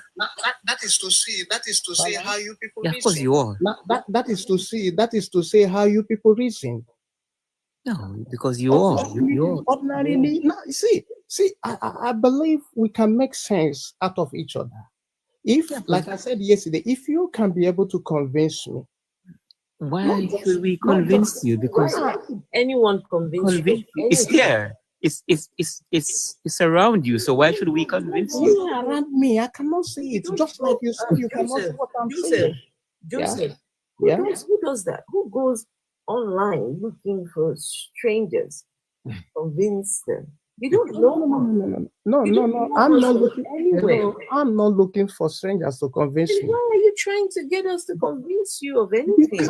Because you are claiming that you have something, or you claim that we that believe in God, you believe that you think that we believe in God, that we don't know what we are doing. Who said that? Who? Look at what he said just now. What did he say? What does it imply? What he said, what does it imply? Because he said I am unbalanced. No, because why I said that because you say you met God. That's the reason why I said that. For the fact that you have not met him, no, does not mean some other persons have not met him. No, it's not about you worshiping a religion. It's about you saying that you met God, and we know that is not factual. You cannot say we. You say you. Guys, just 1 second. Let me speak to this person. Impeccable taste. Impeccable taste. I have much to say to you people. I just want to say most of you are very mean and very mean and just borderline rude. We have a conversation, please. You people are just borderline rude and I like practice your atheism. Can we have a conversation? Let live and let others live. You do not like people, but you go out of your way, go on YouTube, go on Facebook, pick up their teachings and start analyzing it. How does that make sense? I've never come on your page and see you speak about your atheism. All you do is condemn other people, speak ill about other people. Very borderline nasty behavior. That's very uncalled for. So you come on our platform. Just like you go on people's platform, you pick people that don't even know you. That's very uncalled for. I gotta say, you people are just borderline wicked and mean and just nasty to people. Practice your atheism. Don't believe in God. That's your business. That's your conviction. That's whatever. By every means necessary. Okay, you know what? It's okay, it's fine. But going out of your way to insult people. Oh no, that speaks of Impeccables. Please give me an example of how I have been nasty to anyone. Please give an example. Just don't start ranting. You said he's a scammer. I want to share with you what Impeccable told me in the comments. He's a scammer. Joseph, hold on, please. Please. Thank you. Impeccable told me in the comments that I am going to unalive. So I wonder, who is the cruel person here? Who is the unstable person here? We do. How acceptable is that? Ambrose, what was his name? Ambrosia. Why you even you know that's what they do. You know what they do. They love to condemn. Oh, I'm aware. Yeah, they love to condemn everybody to death. They always do that. Because they follow their fairy tale Bible. That's what their leader. That's who they believe in does in their Bible. The fairy tale books that portray them only talk about how we unalive other people. You realize, right from Genesis to Revelation, it's always about unaliving people. Yes. Okay. And they're so worried. They are so worried that we are not peaceful and we are causing chaos when they tell us we're going to unalive and we should unalive. Unacceptable. That is not love. And they can't even have a conversation. Just come here and just rant and talking nonsense. Yes. Agree.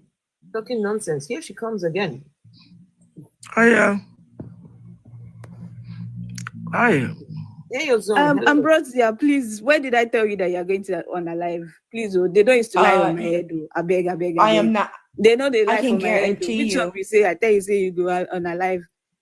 I can. Can you at least have a conversation? I don't want to just. Oh, she should. Okay, well, show me where I said you're going to on a live. Please go back and show me.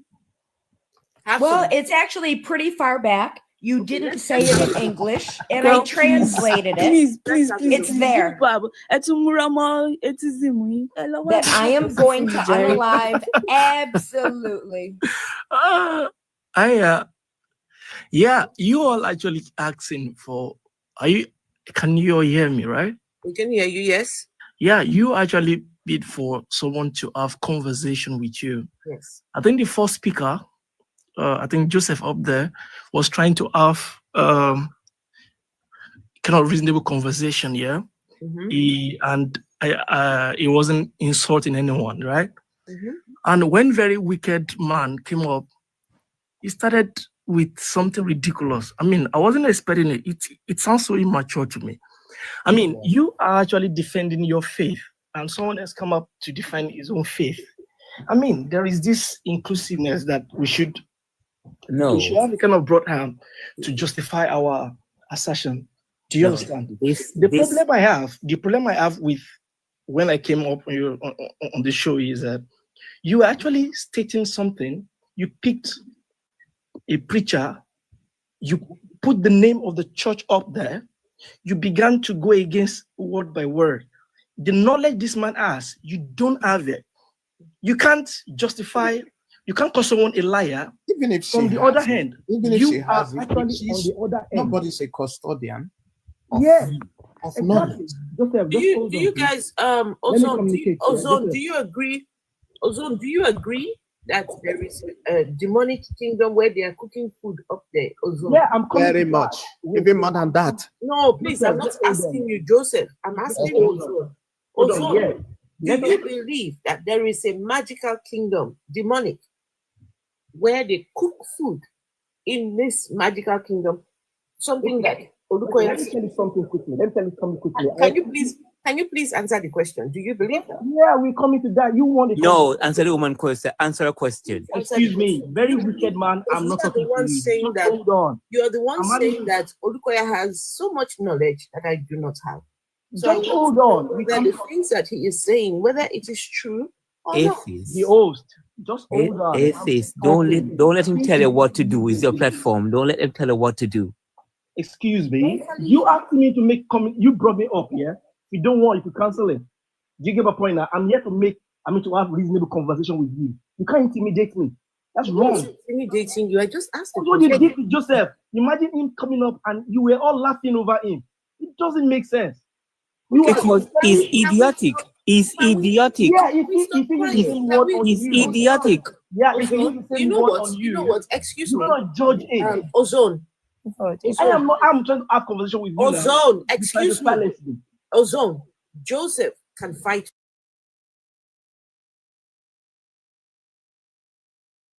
He doesn't need you. Yeah. If you're here to have a conversation with us, let's have a conversation. Yeah, exactly. Where I started from is you want someone to have conversation with you. Let's have the conversation. Yeah? Stop crying. Let's have the conversation. These are the things you are doing wrongly. Let us have the conversation.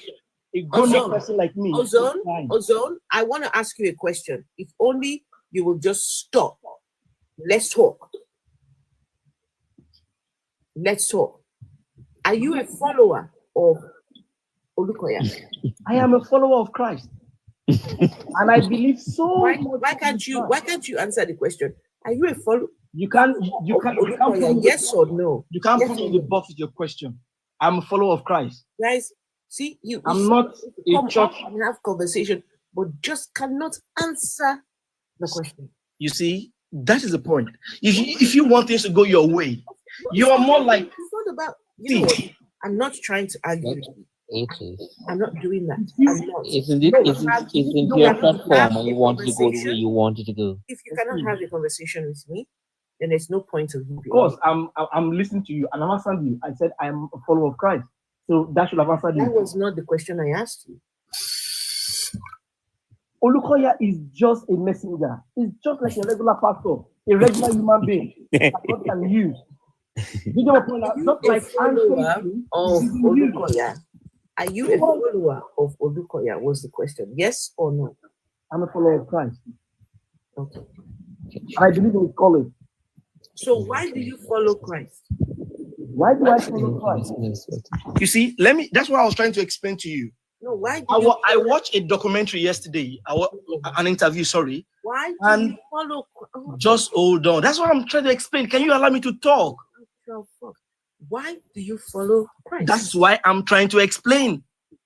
Can you just relax, calm down, and listen to me? And if not, I just going to drop off. Not calm down. Do not tell people to calm down. That is so rude. Yeah, you are also rude. Can't even hear what he's saying. His mic is so bad. You are talking rudely. I mean, I'm hear you, Ozone. Ozone, sort out your microphone. We can't hear you. Sort yourself out. No, you sort your microphone out. I mean, there's no issue with my microphone. I mean, guys, you guys hear him? He was sounding muffled. Afro 80. I don't know why you have him here. Because he's disrespecting you on your platform. That's why he's there. I mean, this is, when they say the fruits of the spirit, this is what it looks like, no? I know. You have the God to talk about the fruits of the spirit. This is what it looks like. You are the God. I cannot argue because you're mentally ill. Because you believe in fairy tale. Why would I argue with you? You can't even argue with me because you believe in fairy tale. So why I would argue with you?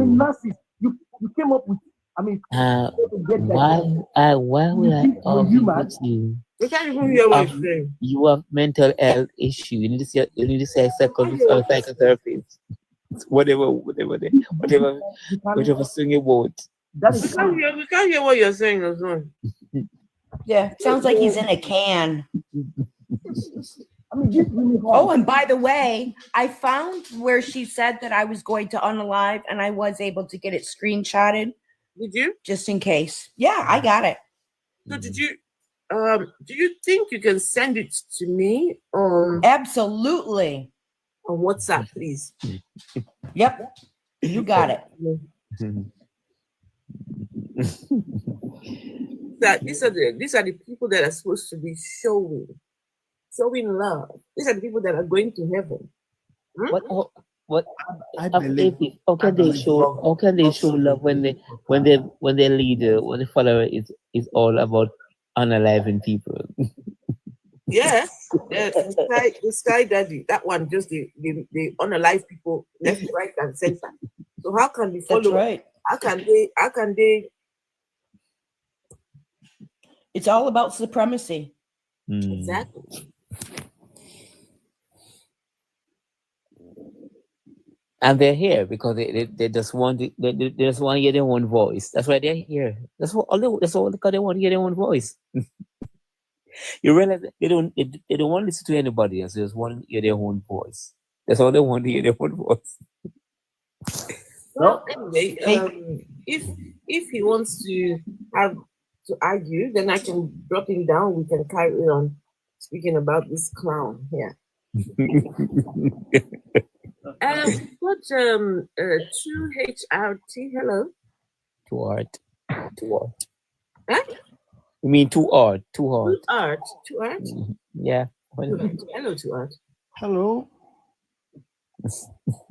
Good evening. Good evening. I like what you do.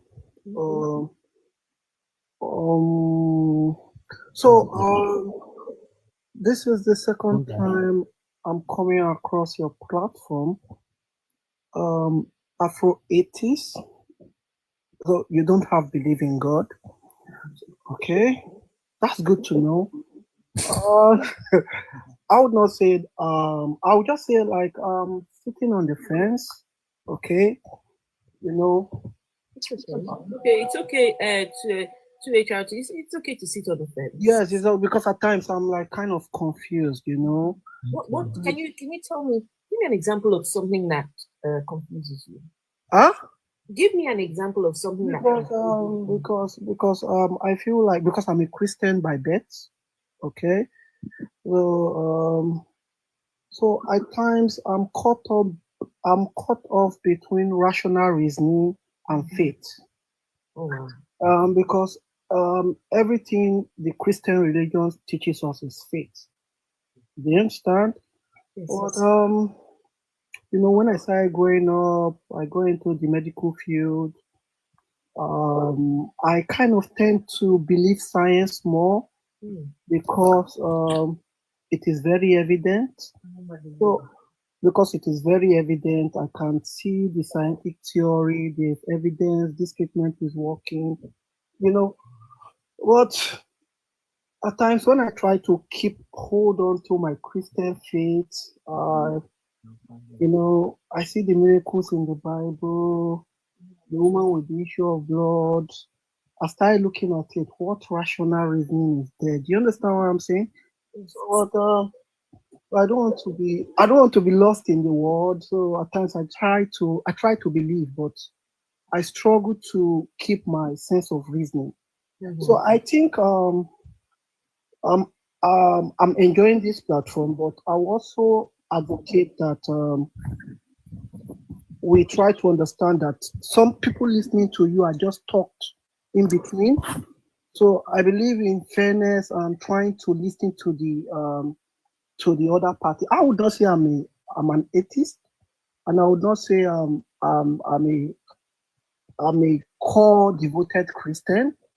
I'm just so somewhere in between. Yes, not really in between. You know, at times I just require that. Is there really God? Because just look at the air crash in India now. Okay. You understand? Look at the poverty in the world, and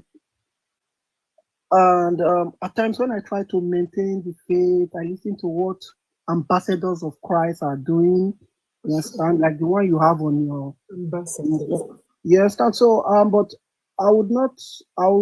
this Joseph guy was speaking based on his faith. Do you understand? Because we also have to understand what the tenet of Christianity is just faith, believing without sin. You understand? So at times I think it might be kind of very difficult for them to prove what they are saying. Do you understand? But so I would. Hello, may I come in? I will appreciate. Yes, I know that, right? Yeah. But what I don't understand, why would you choose a belief that you cannot prove, that you cannot back up? Yes, very simple questions about your belief. But I feel like it's even in science at times where we because that's my discipline. There are some things we can't prove too. Do you understand? Okay. Because at times when a patient comes to see you, do you understand? We give them line of management, but some patients believe some kind of treatment works for them. But the science make absolute claims. No, because at times, May I come in? At times we give evidence-based practice. Evidence-based practice. Yes, that's what I'm saying. This is something you cannot find in belief systems. Yes, yes, there is no evidence-based nothing.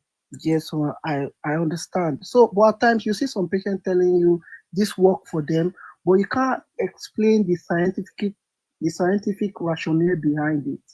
But it works for them. You understand? So I'm just saying, I like what you are doing. So, but I also appreciate if you can let have that faith. Let them talk. No. You say what are you in the medicine? Are you a doctor or you're just I prefer not to say, please.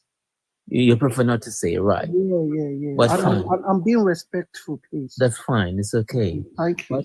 But in whatever disciplinary within the health, within this medical field. Yeah. Even if a patient come and tell you that this is what they want, Yeah. and you allow, if you and you yourself know that this won't help them, Yeah. you don't have the right as a medical person Yeah. to give them you have to, you cannot tell them, oh yes, that's okay. No. I didn't say I tell them that. Do you understand? They say they do it. You advise them medically and based on evidence. But at times they don't adhere to your advices. And That's they'll what I'm tell trying you to say to you. Okay. So, but then you can because you can't sit and tell them. You have to give them something else. So when they come here, right, and they start to talk their cock and bull story about their belief, Yeah. why should we observe it and pretend like they are saying something logical? Yeah, why should we entertain it? Why should we entertain it? We don't objectify them. Huh? I get what you're saying. I quite Okay. agree with you. So use that in your medicine, and then see what happened to you. See what happened to you. No. I want to ask a question. I've had will you be strike off? Maybe depends on which country you're in. By the way, then depends on which country you're in. Okay. Yeah. I understand. I understand, but I understand what you're saying. You understand? I think at the end of the day, I feel like we have to respect people's belief. You understand? When someone tell me is an No. If no one minute. Disagree. Also, you are being subjective. Give me 1 minute. Subjective. Can I just say? One minute, and then I will stop. And then to what? Yeah. I do not go into a church and tell them that what they're saying is rubbish. Okay. I do not go to a church and do that. That's their boundary, and they can go on with all the stupidity. But they come on someone platform and tell her to calm down, tell her to do this, tell her to do this. Because I do not go on the road and say there is no God. You never hear an atheist preaching on the road say there is no God. You never heard that. I understand. So you cannot tell me when they come to your platform or come to in your domain, you cannot protest or object or tell them to go away, because you do not go to their place. I never see an atheist in a church yard. I quite agree with you. Okay. I'm just talking between, because I've seen what religion does to people. Atheists can continue now. I mute myself. I've seen what religion does. The gentleman was saying about respecting people's beliefs. Yeah. Unfortunately, I will not respect beliefs that are harmful to me and to the people around me. A belief that tells me that as soon as I was born, that I was born into this flesh or whatever, into this sinful whatever nature. Okay. Because two people ate a fruit in the garden and extended it to you. The same belief tells me that my children, as soon as I gave birth to them, they're sinners. They're sinners, they're condemned, right? A belief that was brought to us through colonialism, right? A belief that was brought to us that changed everything about us, changed our language, changed our identity, changed our culture. Yeah? I will not respect such a belief system. Okay. Well, I look at the complexity of human life. Do you think we just came into being by Mistake? By chance. That's what I'm asking you. Can I say something? Yeah. Can I say something, please? Yeah, you can. Can I say something? I'm an agnostic. I'm an agnostic. I don't, even though atheism, I share some of their knowledge, but I don't want to still, I got to be careful. I don't want to put myself in a box ever again, like I was in a religion at one time.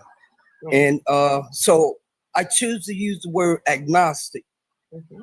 And if you look up the word, you'll understand what I mean by being an agnostic. I know what's an On top of that, I use my words very carefully now, being that I came into an awareness of self. I don't use the words belief. I use the word knowledge. See, belief, that's why we was tricked, because we was in a belief system. We didn't know no better. And so once we start identifying and using the definition of words more so than the word itself, we could understand a little, or understand and understand a little bit better.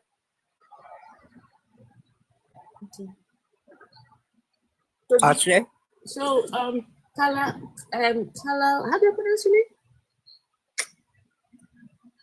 Khalif. So, Khalif, do you believe that there is, you believe in the existence of God at all, or where are you with that? I know there's a God, and the God is my mother. My mother was my God. She brought me into this realm. Outside of that, I have no clue. Professor Walter Williams said it the best. He said, I don't know. Right. You know, and I'm gonna use his words. I don't know. You know, but I do know this for a fact. My mother brought me into this realm with the help of my father. Exactly. You know, and so on and so on. I don't want to live in a land of make believe anymore. No. You know, and a lot of us still live in the land of make believe, and it's sad. We gotta wake up and come out of that. That's the only way we as a people, as our ancestors put forth into the existence of civilization throughout the world. That's the only way we're gonna ever be able to come into uniformity.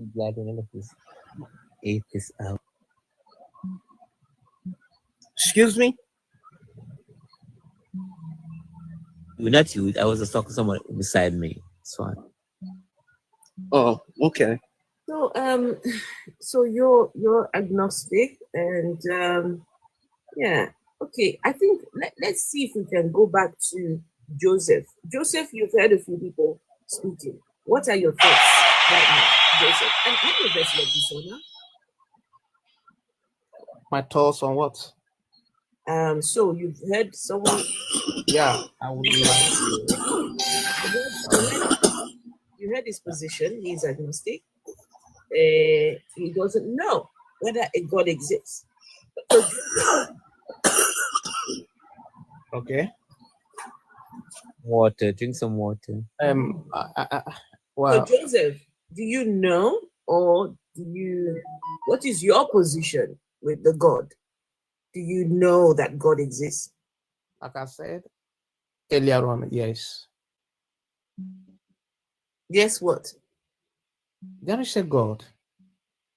And remind me, how did you prove that this God exists again? You asked me a question earlier on. I know. If I have seen him, and I said yes, I've heard from him. Yes, you said you have seen him. Oh yes. What does it look like? Yes. What does it look like again? You said he looks like a God. Yeah, that was what I said. What does a God look like? I said in a simpler way. It depends on what you mean by what he looks like. No, you said you've seen him. I'm asking that you tell us what you saw. So I wouldn't know. Is it the nature or the form, the similarity? Sorry? I mean, you mean the appearance? Yes, yes. What did you see? Just like a human figure. Ooh. Was he white? Was he black? Was he Indian? Was he Chinese? You want to be a believer? No. Can you tell us what did he look like? So now at least we've gotten something. He had a human figure, right? Human figure. God. Was he tall? Was he short? Was he? What did? Well, the way God may reveal Himself to me may differ from another person's. No, don't worry about the other person's. Okay. Tell us about yours, your own, what you saw. Experience. Your truth. Your truth. He's God, and He looks like any other, just like we look. I mean, in terms of appearance, anyway. Because even the Bible said He made us in His own image. Okay. Yeah. So did he look like? Did he look like a man or a woman? The appearance is a man. Okay. So if he's a man, why is this guy laughing? He's pissing me off. If he's a man, he's not behaving mature. So we'll just put that on. If he's a man, are women created in His image as well? I'll still refer you back to the scripture. What did the Bible say? I don't know. You tell me. He said we are created in His image. Now he's like he's a man. So, in term of creator, is woman, apart from maybe you are talking of the anatomy or what, or the appearance. What is the difference between man and a woman? There's a lot of the difference is you are talking of when you see a man in between the legs, there's okay. A woman in between, you said it's like a man. So I want to know. Yeah. Okay. When you see a man or a woman, and you are differentiating, maybe because of their physical appearance and their anatomies, and yet they are all human beings. They are of the same species. Okay. They are not different. Hey, Joseph, I'm not trying to sound funny. Do you continue, Kalafi? Do you understand the difference between dreaming? You are not able to. I can hear you, Caliph. And by the way, ain't nobody trying to, Joseph. Ain't nobody trying to. Nobody's trying to criticize you or nothing like that. I would never do that to you. We understand where you're at in your head, though. I know I do. I can only speak for myself. I know where you're at. You know what I mean? Do you research outside of whatever religion you, for instance, you can give me practice? Like where?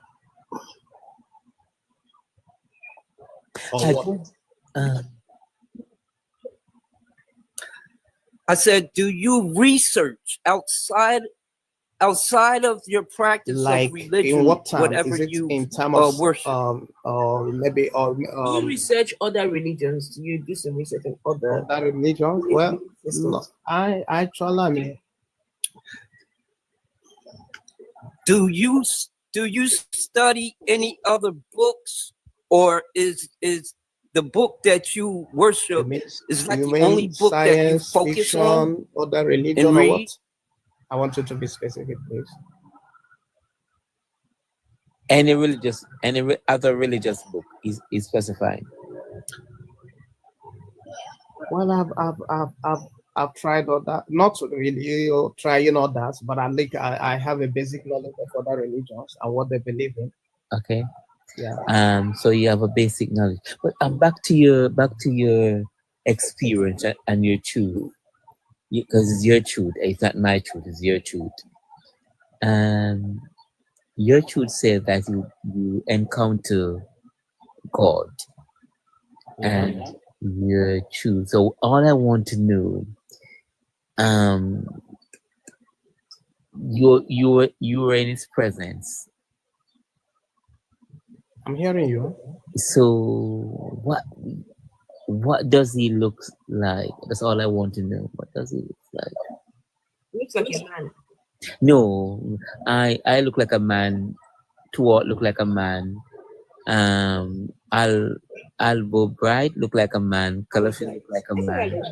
But we all looks different. We are man, but we all looks different. Yeah, some darker, some clearer, some white, some black. So I just wanted to specify what ethnic group was this man from, or this God from.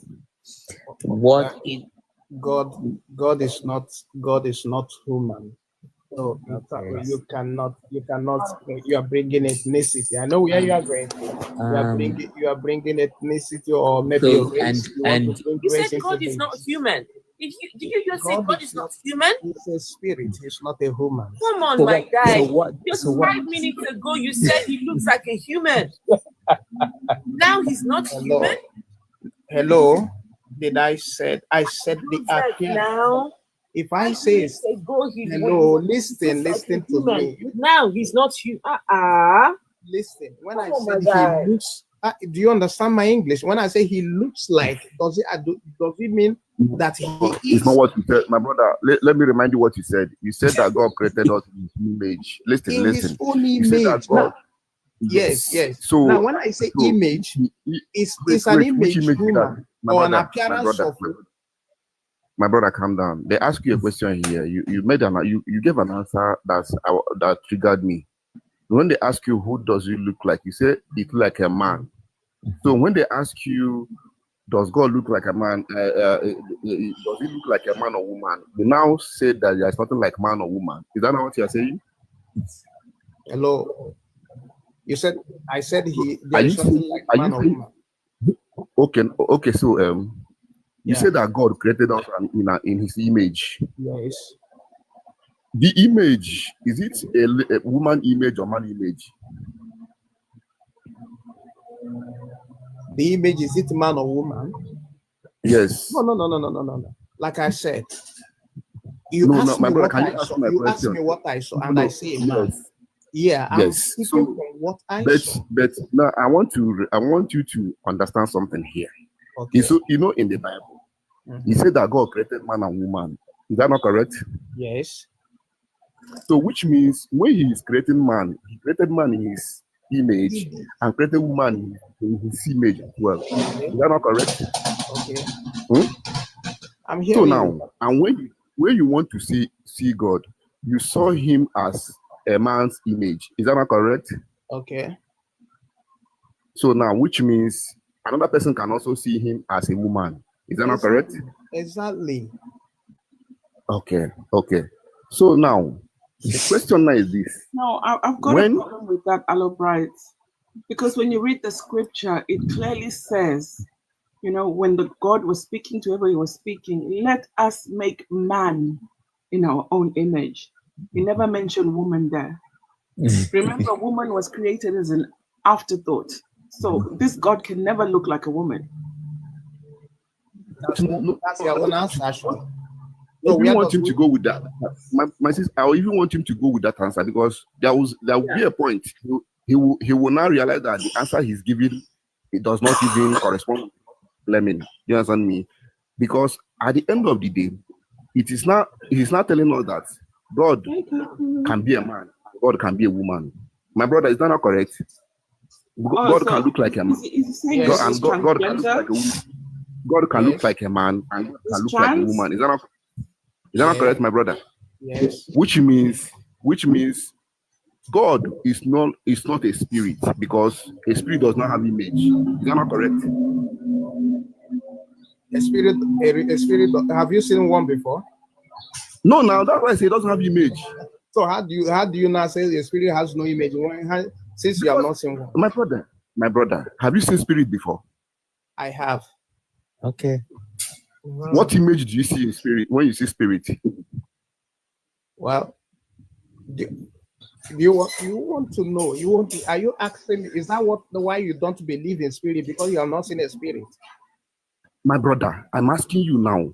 When you see spirit, what image did you see as a spirit? Host. Well, Maybe you want us to go into spirituality. My brother, no, we are talking about my brother. My brother, listen. To go into spiritism. We are talking about what, my brother. Listen, we are talking about you. Listen, you want us to can you go answer into my question? spiritism? No. Which I don't want. I want you you to answer, believe. my brother. Okay. Spirit. Even God said we cannot see Him. Do you understand me? But you claim that you have seen God. So what I'm asking you now is that when you talk about spirit, so and you are not telling us today that spirit has image. So we are asking you, when you see image, where did God tell you that you cannot see Him? So it's not in the Bible. I have not seen it. So that no man have seen God before. It's not in the Bible. I have not seen it. Okay. It's not in the Bible that no man sees God and lives. Joseph, Wow. why are you being dishonest? Hello, show me. Like, No, Joseph, this is not your first time on Afro's panel. No, we have spoken. I remember yesterday you raised a point and you quoted the Bible, which I would have wanted us to. But why are you saying you that you don't know the verse that says no man has seen God and lived? But he saw God. He saw God. He himself saw God. He himself saw God. He saw God and he's still alive. None of the apostles saw God. And I know I'm not the only one. Can we just reiterate the fact that none of the 12 disciples saw God, but Joseph saw God, right? My brother, even in the Old Testament, it's only 2 or 3 people that saw God. The Israelites that came out of Egypt did not see this God, but Joseph saw the God. Wow.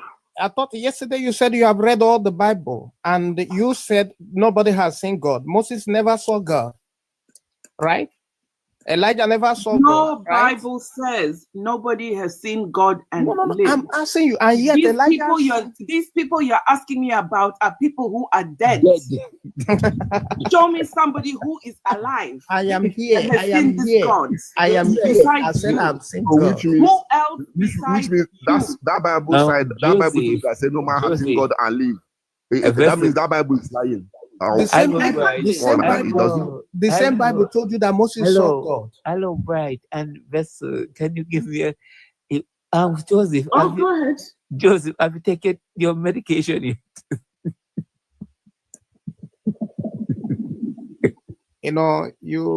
The way you speak, it shows me that you are not the kind of person I will engage with. Okay. I know you will not. You will not. You will not. I will not stand for your stupidity.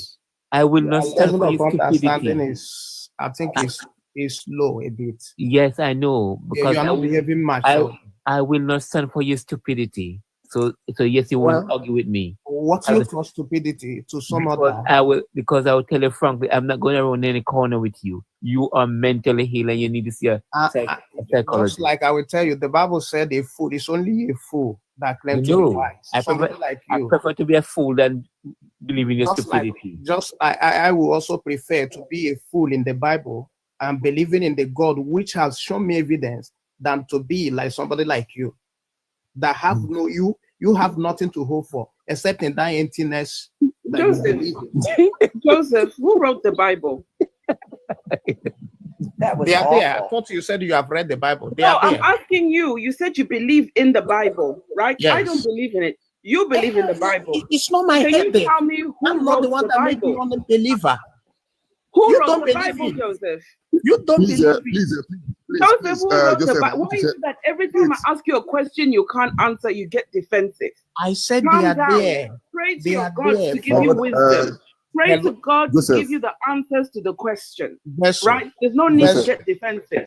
Vessel, yes. Wait, I want to clarify something. Yesterday, you said something. Joseph, hold on. How many people am I hold on. I want to clarify something. How many I want to people clarify something. Hold on. Just hold on. I want to clarify something, please. I want to clarify something, please. Can you read for us John 1 verses 18, please? Can you read for us, please? John 1:18. What does John 1:18? Please, when you say, why do you want to fight or what? Just read Bible. What is it? What is wrong with that? He's very defensive. You can read this it. guy. You I can told read him it. yesterday. You can read Calm it. down. Read it. Just Read calm it. I'm down. not being defensive. This fight is not your fight because you can I want never another defend person your to God. read so that maybe the Bibles are different, so that maybe I can also read. If the person read it, read it and let's hear. I'm opening mine. Yeah. Let me go through it. Okay, please open it. John 1:18. Please open so that we can see how we can resolve this particular aspect of debate, please.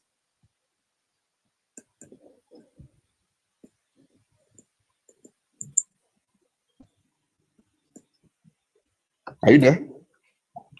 Come in. Okay. I'll just repeat what I said to you John, yesterday, Joseph. Just calm down. Be calm. Hold on. Don't Let be him read. defensive. Hold on. Let him read, please. John 1:18. Okay.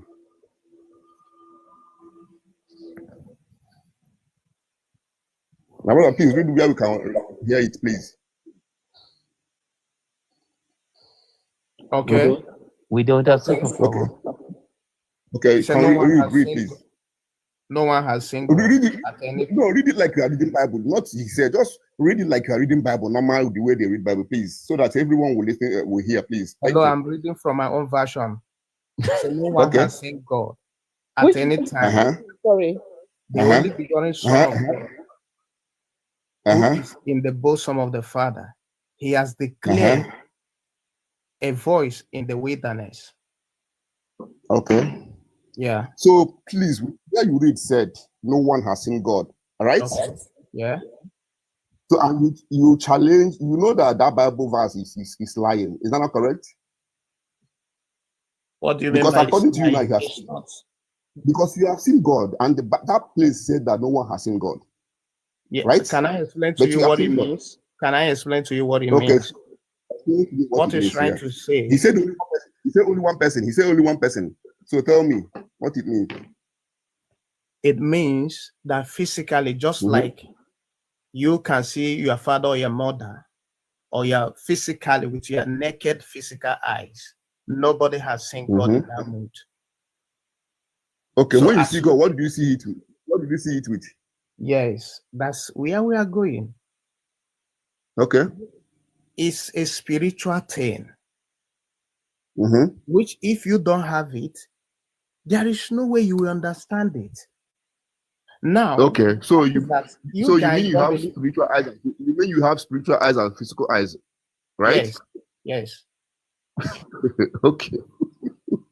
It's funny. It's funny. I understand because you guys have not been there. Joseph? Okay. I understand. You guys have not been there. No, Joseph, have you ever been to the spiritual realm? Joseph. What were you eating at the time that you saw God? What were you eating? Was it moldy bread?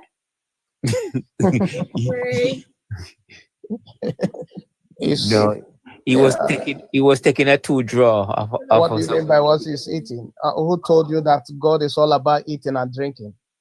No, but Joseph, have you been to the spiritual realm? Yes, and I've been around people that have been, not only me. So I've seen people that have been. So which realm is better, the physical realm or the spiritual realm? Oh, I bet you if you have been there, you won't. No, I'm just asking you. It's just you can just say your answer, please. Which one is better, spiritual realm or physical realm? The physical it cannot be compared in any way. Which realm is better, Joseph? The spiritual is far better. Or spiritual realm? This spiritual is far much better.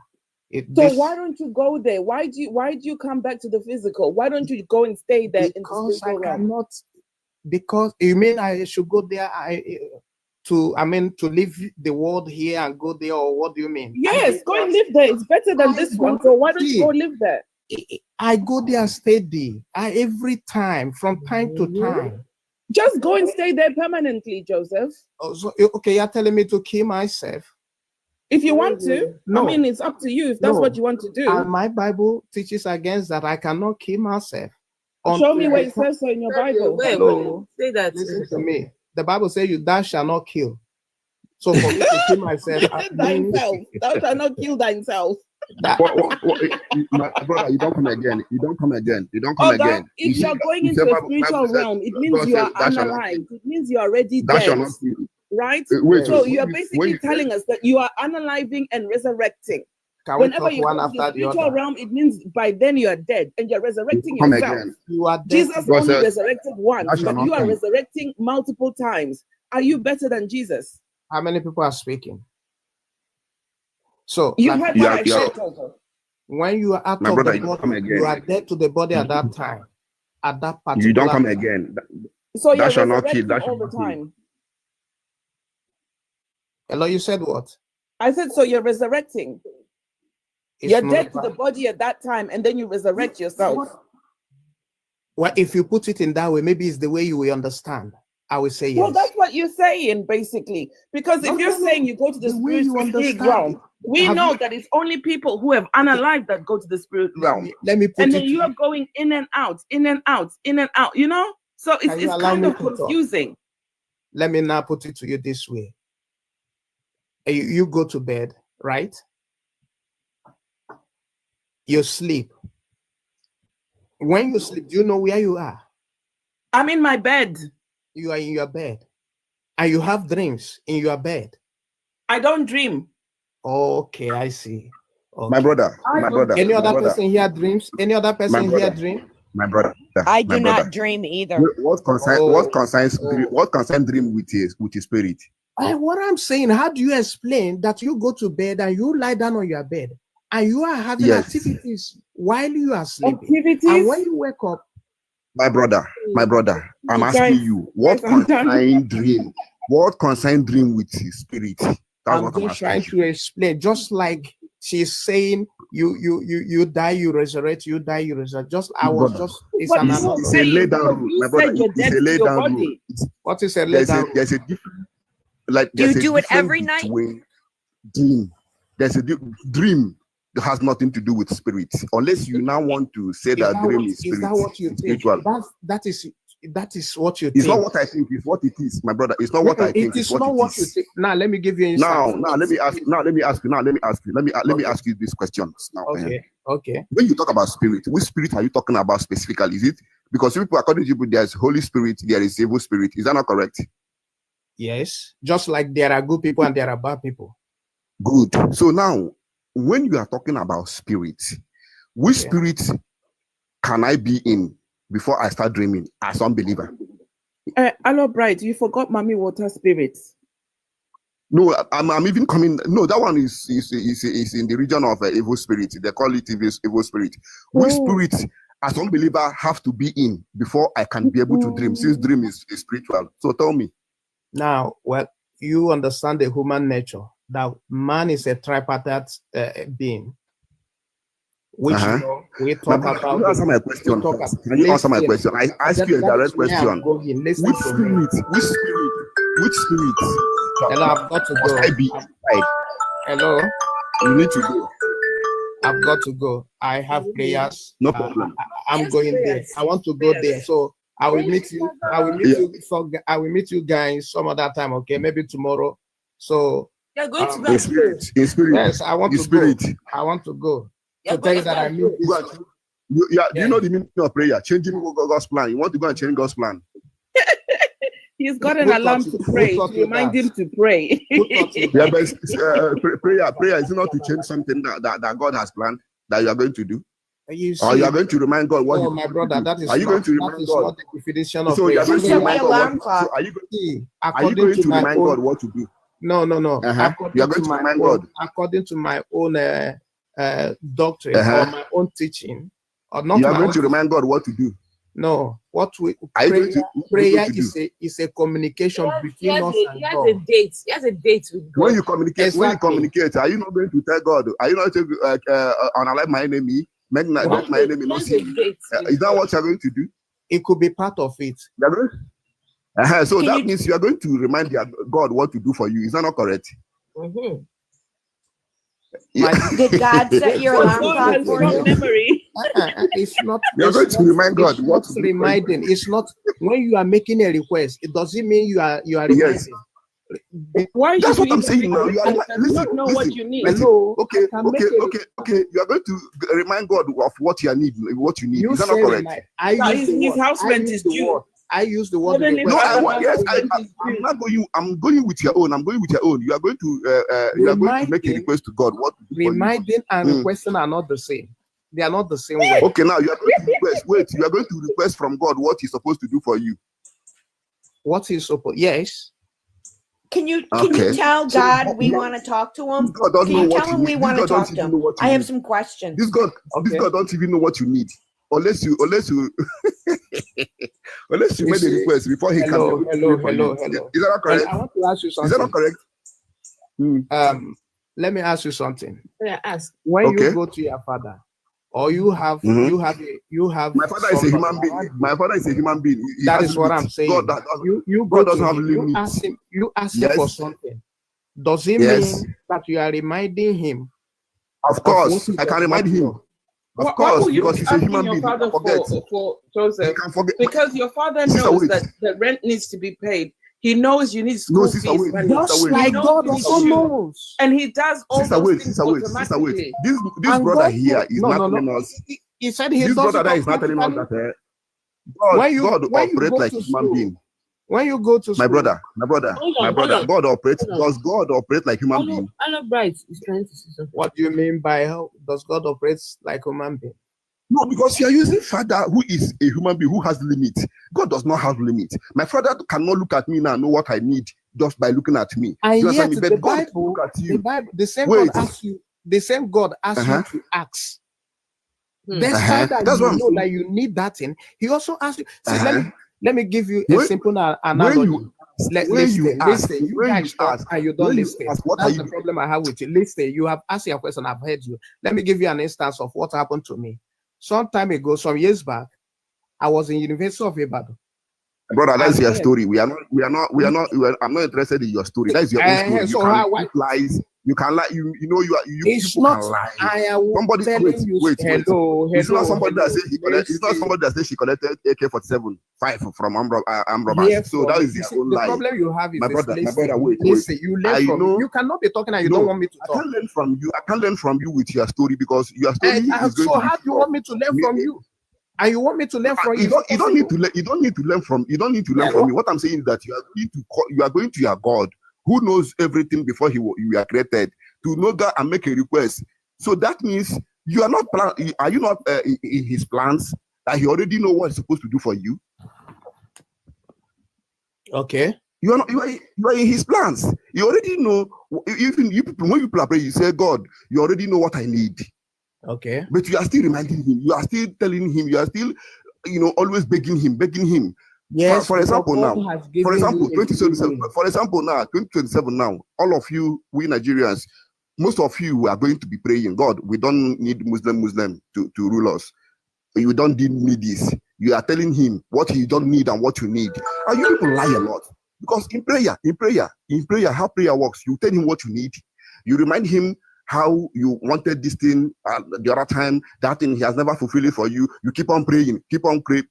But here now, you want to claim that you don't remind Him of things you want Him to do for you or make a request. So all these things now shows that you are going to talk to Him, discuss with Him, praise Him, and now tell Him, remind Him who He's supposed to unalive for you, and who He's supposed to make blind, and how He's supposed to make enemy Satan the enemy to be unalive, and all those things. So my question now to you people is that when you are praying and you are talking to somebody that have already designed everything how it's supposed to be and how you want it to be. So when you go to prayer to Him, it means that you are going to tell Him, see, if you have already planned me to be poor, now change me to become rich. And God doesn't change. So if something happened to you, you say, oh, it's because the story you are going to tell me now, you are going to hook it up to one God. The same story can happen to unbeliever. The person will not see it is just normal thing that happened. But once it happened to you, it's God. Because most of you will survive from plane crash or accident. You start praising God. Whereas you're supposed to be crying that this God don't want you to come and meet Him in a better place. But you people will be praising, shouting, going for function, jumping that you escape death. Why would you be happy that you escape death? The death that you're supposed to die, and go and meet Him in the better place. You start praising. still he will still die. Are you done? I'm not done. But if you can come, if you can come in, you can come in. Now, I was trying to give you an analogy and you said you don't want to hear it. So that was why I gave you time to speak your mind. Now, you said, I go to God to remind him. That means he doesn't know. No, we believe. Okay, let me ask you, what do you understand by this idea or belief that, or what do you understand by free will?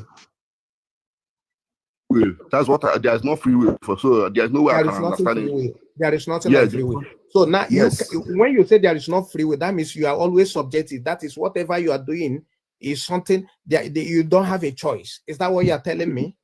See, you are limited by you are limited. Yes, now. Yeah, it's no free will. There's no free will. That means you are saying there is nothing like a choice. There are things. So free will and choice, are they the same thing? What are you taking? What kind of English are you understanding? Free will and choice, are they the same thing? Free will and choice, are they the same thing? They are the same. No, I'm asking. For you to have they are the same thing. For you to have a free will, listen to me. My brother. Can you listen? I don't have a free will. You don't have a choice, but even with my choice, I don't have free will to do my choice. Do you know why? I am living in in an estate. If I have a free will, I can decide to open my radio and be blasting everywhere now. But if I do that, you know the consequences. And you know, if you know the meaning of consequences, the free will, you know, it doesn't come with consequences. So there's no free will. Free will doesn't come with free will doesn't come with consequences. Yes, nothing. Yeah, it doesn't come with consequences. Go and check. Go with the meaning of free will. Anything you do that you have restriction on it, there's no free will. I wouldn't like to go much into this, but you know, when we are talking about some of all this, there's no free will at all. There's nothing like free will. There's nothing like free will. Even you Christians that claim free will, you know that the will God say you should do is the will. Jesus said you should do is the will of His Father in heaven, not your own will. Your own will has nothing to do with the will of God. He said when they pray, they say, let your will be done. That's what they say to their God. Yeah. Let His will be done. Telling your God to let His will be done. It's free will that makes you what you are today as an atheist. Now lie. That is a lie. That's a lie. That is a big lie because there's no consequence to an atheist. Because God gave you the free will. You have the choice to choose. How can God give me free will when it doesn't exist? Everybody, listen. Nobody's born evil. God out there. Nobody's born evil. Nobody's born good. It's a choice you make. I said free will. So because you're religious, does it mean you're good? You don't know what is free will. No, I don't know. Nobody's good. Does it mean all atheists are bad? No, I don't say that. So how does that example apply? How does it? Does being religious make you a good person? It's supposed to be, but that is not always the case. So I've gotten your thinking mindset. So let me correct you. Being religious has nothing to do with how good you are. It's just something you believe. Right, and this God, you've never seen this God before. It's just that atheists don't agree. We like proof. We believe in proof. Okay, so don't have that preconception. You are just coming on board anyway. So I wouldn't like to go back. No, that's not the point. Maybe, you made a claim, and I'm trying to correct that because you're trying to say, like I said, good or bad. I said, nobody's born good or bad. It's a choice you make. That is a lie. You never chose to be a Christian. You were indoctrinated into Christianity. That's where you are wrong. That is where I'm forced. Because nobody put a gun on my head. They don't need to do that. I have anymore. They did that to your ancestors. They did that to your ancestors so that they don't have to do it to you. The same indoctrination. Many of you here pass through it. So why did you decide to leave it if I don't have a choice and you don't have a choice? A choice is different from free will. Completely different. A choice is something that you decide to do without any repercussions. You know full well that if I eat bread today, I might get some gas later on. right? So I choose to eat bread. However, when it comes to religion, you can't say that you have free will because your God has given you strict instructions on what you can and cannot do. So if you're saying that your God has given you free will, so that means you do not have to follow the commandments that the God has given you. It means you can just go and run wild and the God will still smile at you and say, come, my favorite child, right? And that's what you're God basically saying. Did God said the laws he gave you is a must? He didn't give them to me. Your God said demands holiness. Yes. If you are not holy, God says he it's a says, must. be ye holy. If you are not holy, you will not inherit the kingdom of God. So Okay. if you are not going to be holy, you will not go there. So you can't say that you've got free will. You don't. Like I said, to be a Even Christian your own is a child choice. in your house doesn't have free will. You in your workplace, you don't have free will. You've got rules and regulations you're supposed to follow. You don't follow them, you get kicked out. So why is it different when it comes to your God and your religion? You've got rules. This is why you people will say to yourself, one will say, oh, those people, they're not worshiping properly. Oh, those ones, they're demonic. Oh, those ones, that is why you've got so many denominations within Christianity. Because all of you want to operate under a free will that is contrary to what your God has said for you to do. Right? And you are even here with your own doctrine as well. So you can't call that free will. Brother, go and use your free will. Go and collect money from your offering box in your church. Let's see if you have free will or not. Just go to your offering box. Do you know how many people in that church that are hungry, that want to eat? They are looking money going up and down. Let them use free will. Go and collect money from the offering box to go and eat that day. Do you know how many people that will worship finish and go home hungry under the rain and under the sun? If they have free will, let them go and collect money from the board. Do you know what is free will, by the way? You are coming here to tell me about free will. Nobody has free will. If you have free will, what is free will? What is free will? He is sinning and he's hiding his sin behind free will. What is he will turn free around will? and tell you What about is free will because he has committed, there's some sins that he's committing in secret. That is why you are comes saying up I with don't free know will. what is free will. Please, can you explain to me what is free will? Maybe my understanding is not good I've enough. just explained to you. Why weren't you listening? No, I don't mean you. I mean the Free other will guy. doesn't exist in your religion. Even in your Bible, doesn't even talk about free will. Your God gave you rules. Is that an assertion? Is that an assertion or your God even went as far as saying,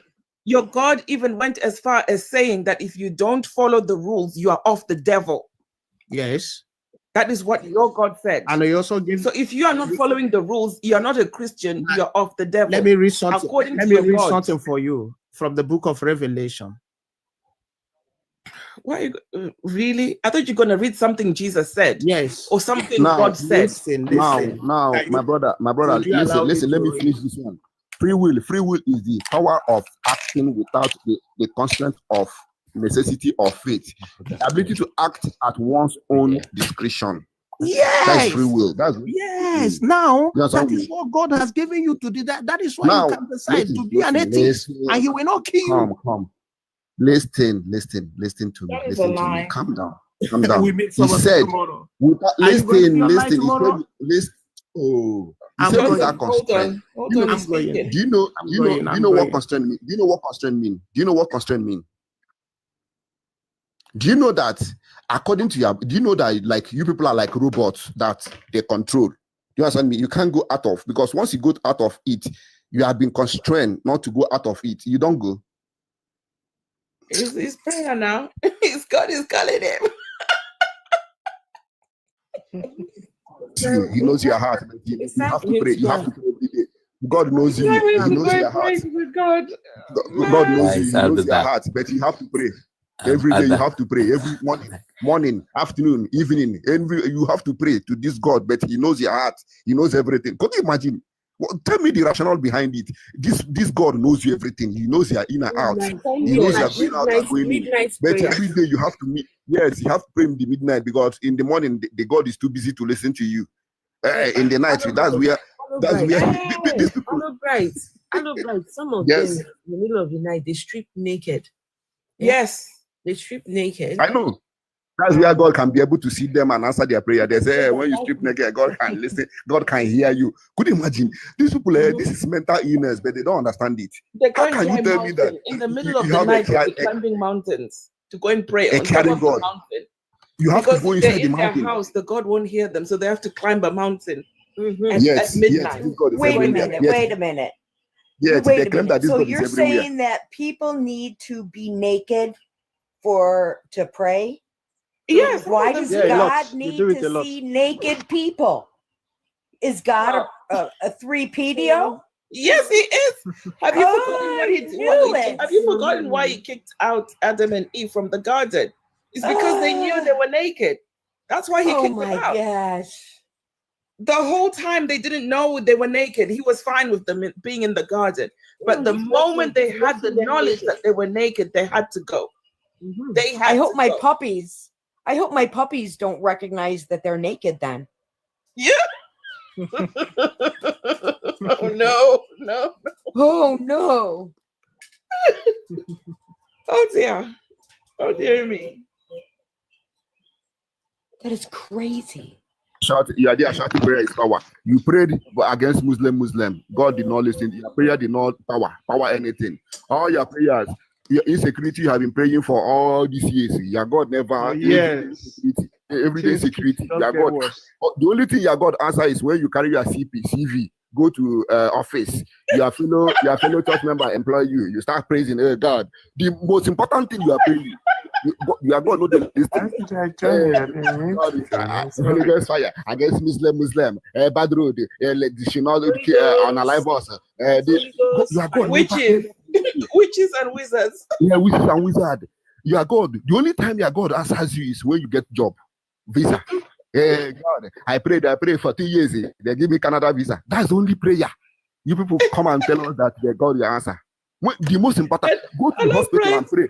Go to hospital and pray. Let cancer, all the cancer people in the world get up and go. No, God will not listen to that. The only time your God listen to you is when scorpion bite you and you heal. Hey, my God, they carry me everywhere, but immediately I pray, God answered me. That is the only. Just imagine. Hello, bright. What God cannot do does not exist. No, but it doesn't. But hello, bright. Have you noticed that if they're suspecting that their neighbor is a witch, they will go outside in the midnight and they'll be shouting their prayers so that the neighbor can hear. All witches, I bind you. And they'll be, instead of confronting the neighbor that are you a witch or whatever, just suspecting that they're a witch, they start doing all these prayers, screaming, and the neighbor will be wondering, what's wrong with this person? Why are they, meanwhile, those kind of prayers are directed at them. You know the funny thing? The neighbor that they claim to be a witch because he doesn't go to church has good heart more than them. He or she has human conscience more than these people. These people can excommunicate you all because their pastor says so. That's why I say they are like robots. They control them. If they go to church today and they say, don't talk to that your neighbor, he's a witch. That neighbor don't turn to a witch. They don't have their own mind. Somebody coming here to tell me about free will. Free will. Some churches will tell you don't wear your slippers to enter inside church. You put it outside. What is the free will? You can't. There's no free will about Christianity. You can't wear any colors, like clothes with colors. You should wear white. Do you know there's some people who wear white 24/7? You open their wardrobe, it's just white clothes that are in there. Nothing dark, even brown is dark. Some people go around with different doctrine, with different mentality. The church. You see, some of them will come and blame people that eat grass because their pastor say they should eat grass. They don't know that being a believer, do you understand me, means you be a believer. If they say the grass can heal you, you must eat the grass. So if you're a Christian and blaming somebody for being the pastor, that means you are no longer a believer. You are disconstructing, but you don't know. Because if you're a believer, you don't need to use your own brain. You only hear and listen and believe. That's why they want to talk. That's why they want to turn on us. Good evening. Please, I want to ask these people, why are they always against our ancestors? Pastor, because their pastor told them to that their ancestral spirit is the thing disturbing them. That's where the whole ancestor of a thing started. Yes. Because they go to church. Can I tell you guys? Wait, let me tell you. This guy up here, this one, Olukoya. The man said that the ancestors were the problems. The ancestors were serving the devils, right? I see if I can find that video where he said that the ancestors were in fact the devils. They were worshiping devils. That's so sad. Yes, I listened to it earlier on. Hold on. You guys carry on talking and see if I can find it. It all boils down to superstition. Yeah, that's why they always pray about ancestral spirit every day. That when you're not doing fine, they'll say it's your ancestor. Go to the village and fell down the trees that they have done this in the tree. Your ancestors. So that's where they started all these ancestor of a thing. Nothing. That's why I say they control Christians. They must push you to do what is not even in your mind. Because when you are suffering in life as a human being, you understand me? So when they tell you what to do, you must do those things so that they will say that if you don't do these things, that means things will not go well for you. And you see your condition is not good. So they will not control your mind and make you to do those things. That's why they can tell you, go and chase away your mother, that your mother is the winch. You go and chase away your mother. They can come and tell you, don't talk to your husband for 1 month. You are about to do that because you want God to answer you. Imagine their God that give you conditions, all sort of useless conditions, and you don't listen, you don't think. If you are pastor tell you to open your legs. The worst one for me is when a husband and a wife who've been married, let's say like 20 years, and they go and join a church, or the wife joins the church, and then the pastor tells them that tells the wife, you are supposed to be a prophet of God, but your husband is holding you back. You better divorce that man, and the Holy Spirit will give you a new husband. That is the worst thing ever. After 20 years of marriage, a pastor will tell you to divorce your husband, and you will listen. She will do so. Some of them, 80% of the pastor will start sleeping with them. I'm talking about something that I saw happening with my own eyes. This is the reality. That is the reality. I know many people that they don't talk to their wife, they don't talk to their mothers or father because pastor said so. Hey, Susan. My sister asked question why those people they hate their ancestor. You know, the problem is that when you put the engine of the Peugeot in a car of Ferrari, ooh, you know, you would think it's a Ferrari, but in reality, it's not Ferrari, already destroyed. So the engine will not give the command to the body of Ferrari, so it will always be weak. Those people are like this. Their mind is already destroyed by something. They don't see themselves how they are. They think to be something they are not. And that is very difficult. This is what's going on with our sister in Christian, Muslim, and all of them. I was a Muslim for a long time and graduate from Islamic study, bachelor degree, and see myself that this is not for me and start another bachelor degree again. You can say Christians are a little bit open, but when you come to the part of Muslim, you will see all type of nonsense accumulation. You know, one thing that all religious people have in common is self-talk. You know, he is the one who is the prophet. Meanwhile, he is the one who is the God. And he go and pray, Father. And then meanwhile, he is the one who is going to answer is mine. And then my son, yes, I answer you. There's nobody talk to nobody. It's just in mind. They communicate with their own mind. If the mind is the one who send the prayer, it's the same mind who answer the prayer. There's no God. I can say it's a mental illness. If you see how Islam was invented, especially the book that was not written, the prophet who said he was the prophet, the book was not written in his time. The book was written many years after his death. So how come and who read the book?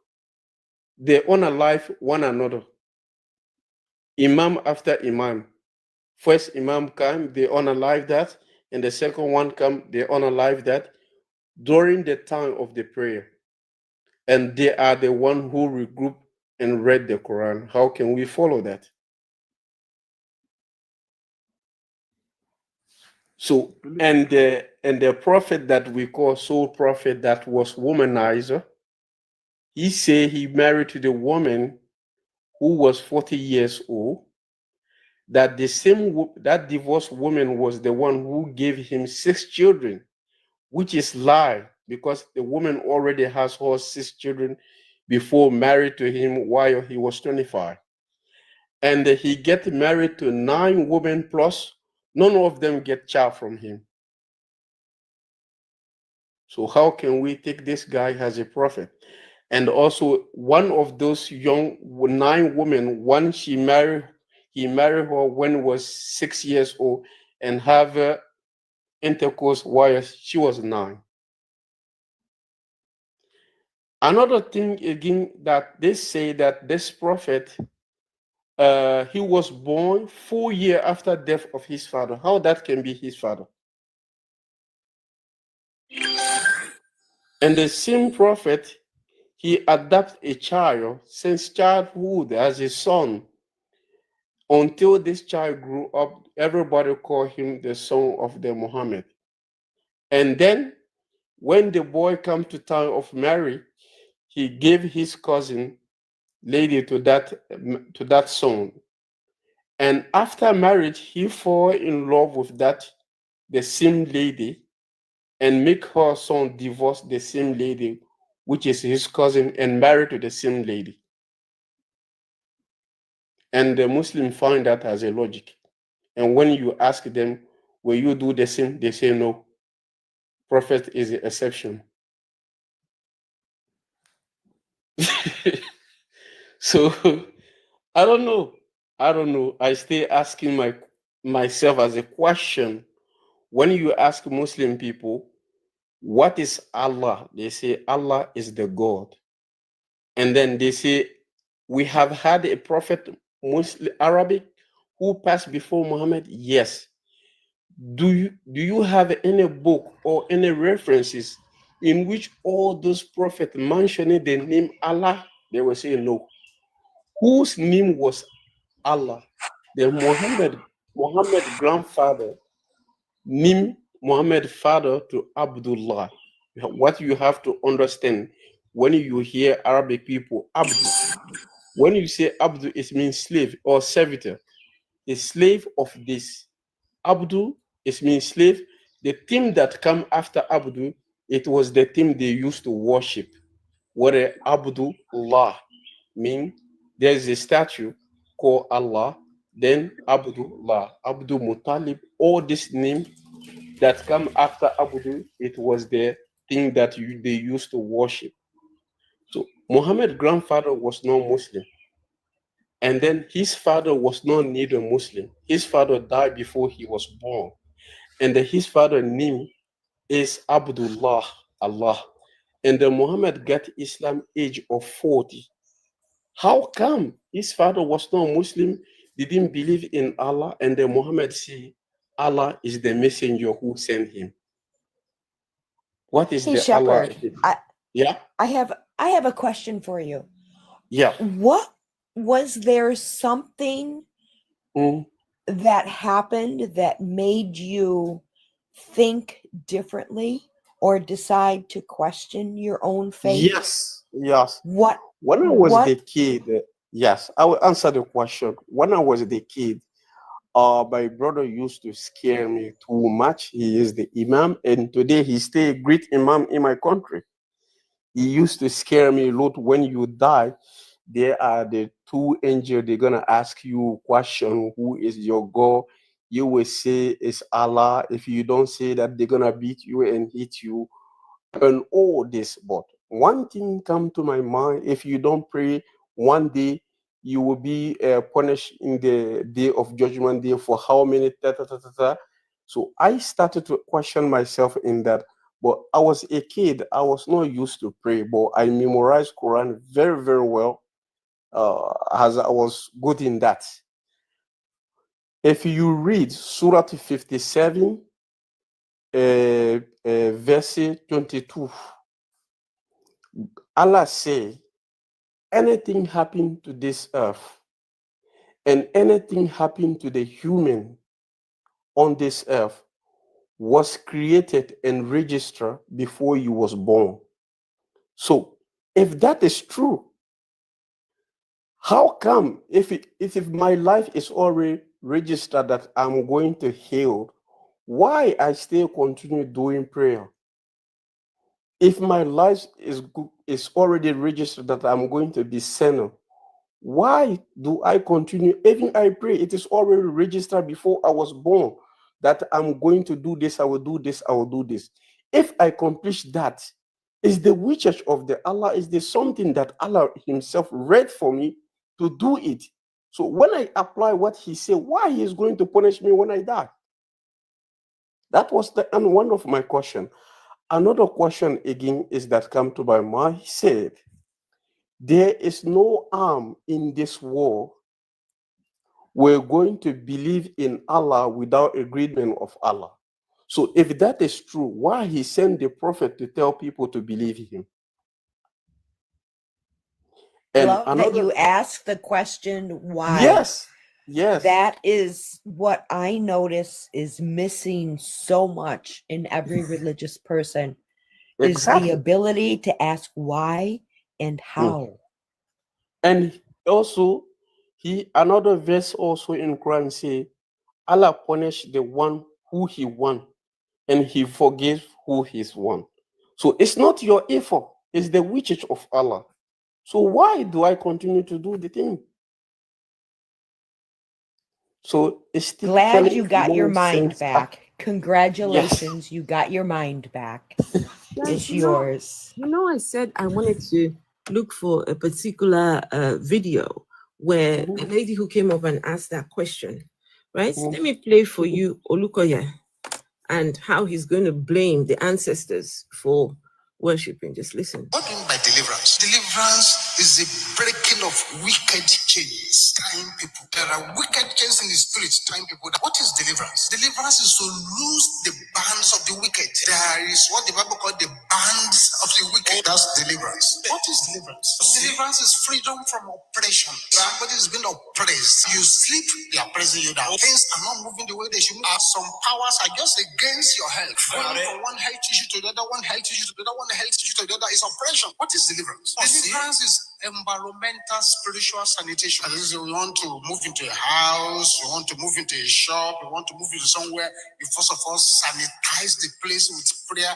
That is deliverance of that environment. What is deliverance? Deliverance is removal of curses, spells, jinxes. That's deliverance. A person is under a curse. When you know you are battling against something you cannot understand or master, deliverance is removal of those things. What is deliverance? That's breaking of evil covenants. A covenant that is tying you down to a particular wicked thing. That is deliverance. What is deliverance? Deliverance is to remove every satanic embargo. An embargo is something that says this is how far you can go, you cannot go further. Deliverance is to remove that embargo. It is deliverance. Deliverance is to break the cage of witchcraft. If God opens your eyes and it takes you to a coven meeting, you will cry. You will cry. Like people tied down like goats, caged in the place, and they proudly issue judgment against them. Deliverance is the breaking of that cage. That cage open. What is deliverance? Deliverance is to remove the evil platform prepared by your ancestors. And let me be honest with you, those of you Africans here, our forefathers did not serve the living God. They served the devil. They prepare evil platform for us. Did you hear that? Did you hear that? Let me just sister, I hear that. Wait, just not one second. Deliverance is to remove the evil platform prepared by your ancestors. And let me be honest with you, those of you who are Africans here, our forefathers did not serve the living God. They served the devil.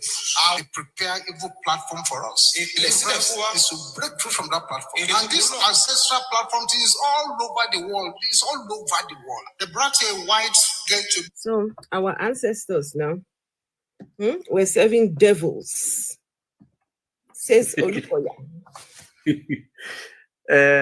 My sister, I hear a South African who say the same thing, that our forefather ancestor was following the devil, and then the British and the Netherlands people come and then to show them the path. So what happened in South Africa was right. A black South African say that.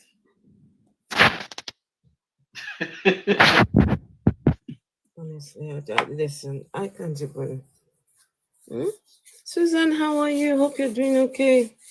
Listen, these people, they want to demonize us, demonize everything, and tell us that, oh, but God is love. God loves you. He cares for you. Well, yet you demonize everything about us. No, we're not doing that kind of God. One thing is that you will not see God do his own fight. It's the all way people stand for God, because the people are the one who created the God. Yeah, God never fight against nobody. People himself fight for the people in the name of God, while God is sitting without manifesting. He just sits there. Yeah, because it's the concept that people create. So if God was real, he will manifest himself to show, yes, I'm here. But no, people are the one who create the God, and they are the one who fight in the name of the God. You're right, absolutely. Yeah. I mean, how does a God sit there and just watch people fight? Because there's no God. It's the people who create the God. What I'm saying. How is he just sitting there and just watching it all happen? Yeah. Right now, his children have been engaged in a war for the last time. Yeah. Yes, but his children in Israel. But no, he's just there, just watching them and enjoying the fight among them. My goodness. Meanwhile, Israel is using technology to fight her war, what else? not the Red Sea stick or division. Everything in the Bible, nothing is happening today. Everything we read in the Bible, that's how you know that book is fictional. Nothing. Let me ask you. So, imagine if you were walking along with the Egyptians, and you see Moses carry that his dirty big stick, and he parts the sea into two. The thing spreads apart. Okay, one on this side. Will you confidently walk through that? Will you walk in the middle of it? Will you, hand on heart, walk through the waters? Me, I will not. Even the enemies will be like, Moses, we're just playing with you now. Me, I will not. Because I don't trust that Moses guy. It could be a setup. The guy just wants to unalive everybody. Tell us to walk through. No. I will not. Sorry. Just take me back. Take me back to Egypt. Take me back. I'm not coming through. No way. They're all stories. Of course, they're stories. And that's why it's so nice to see humanity waking up from. I think if you give religion maybe the next 50 years, it's going to even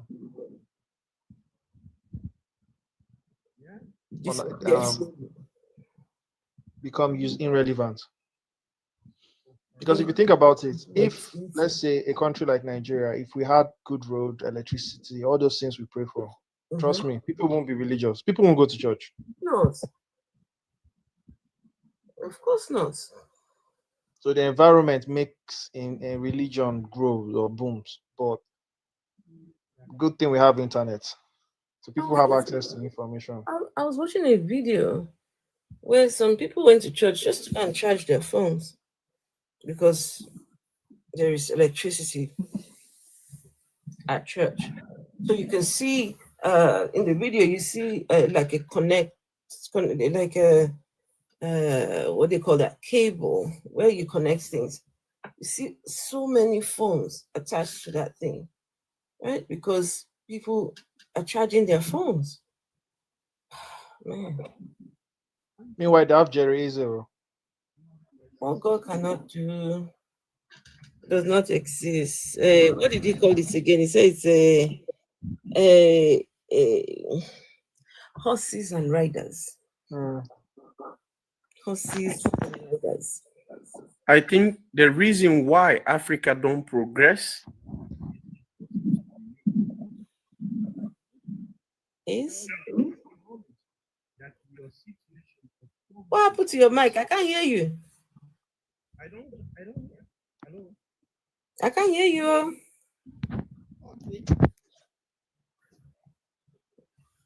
I can't hear you. Oh, he's gone. Yeah, you just went quiet, so I couldn't hear him. Afro, lately on my other device, sometimes my audio just cuts. What's out, Is it a TikTok thing or? I don't know. I don't know. What kind of device is it? I use an Android. I don't know. People use Androids every day and nothing happens to their phones. So I don't know. Maybe your phone just needs a touch from the Lord. There is a. You say it and let them anoint your phone for you. So it's so funny, some platforms you hear them when you see these believers trying to defend their religion, they give this excuse like God created everything. It was God that created us. You're like, how do you know it was God that created us? And why haven't we seen this God? They can't answer that question. So it seems they know we are saying the truth, but what pisses them more is the fact that they don't want others to know the truth, if you get what I mean. So when they argue with you, most times they are just angered that you're opening the eyes of others. They want the world to remain in that delusional state. And that's where the real battle is. Exactly. Guys, I'm tired though. So we can come back tomorrow. Beg. I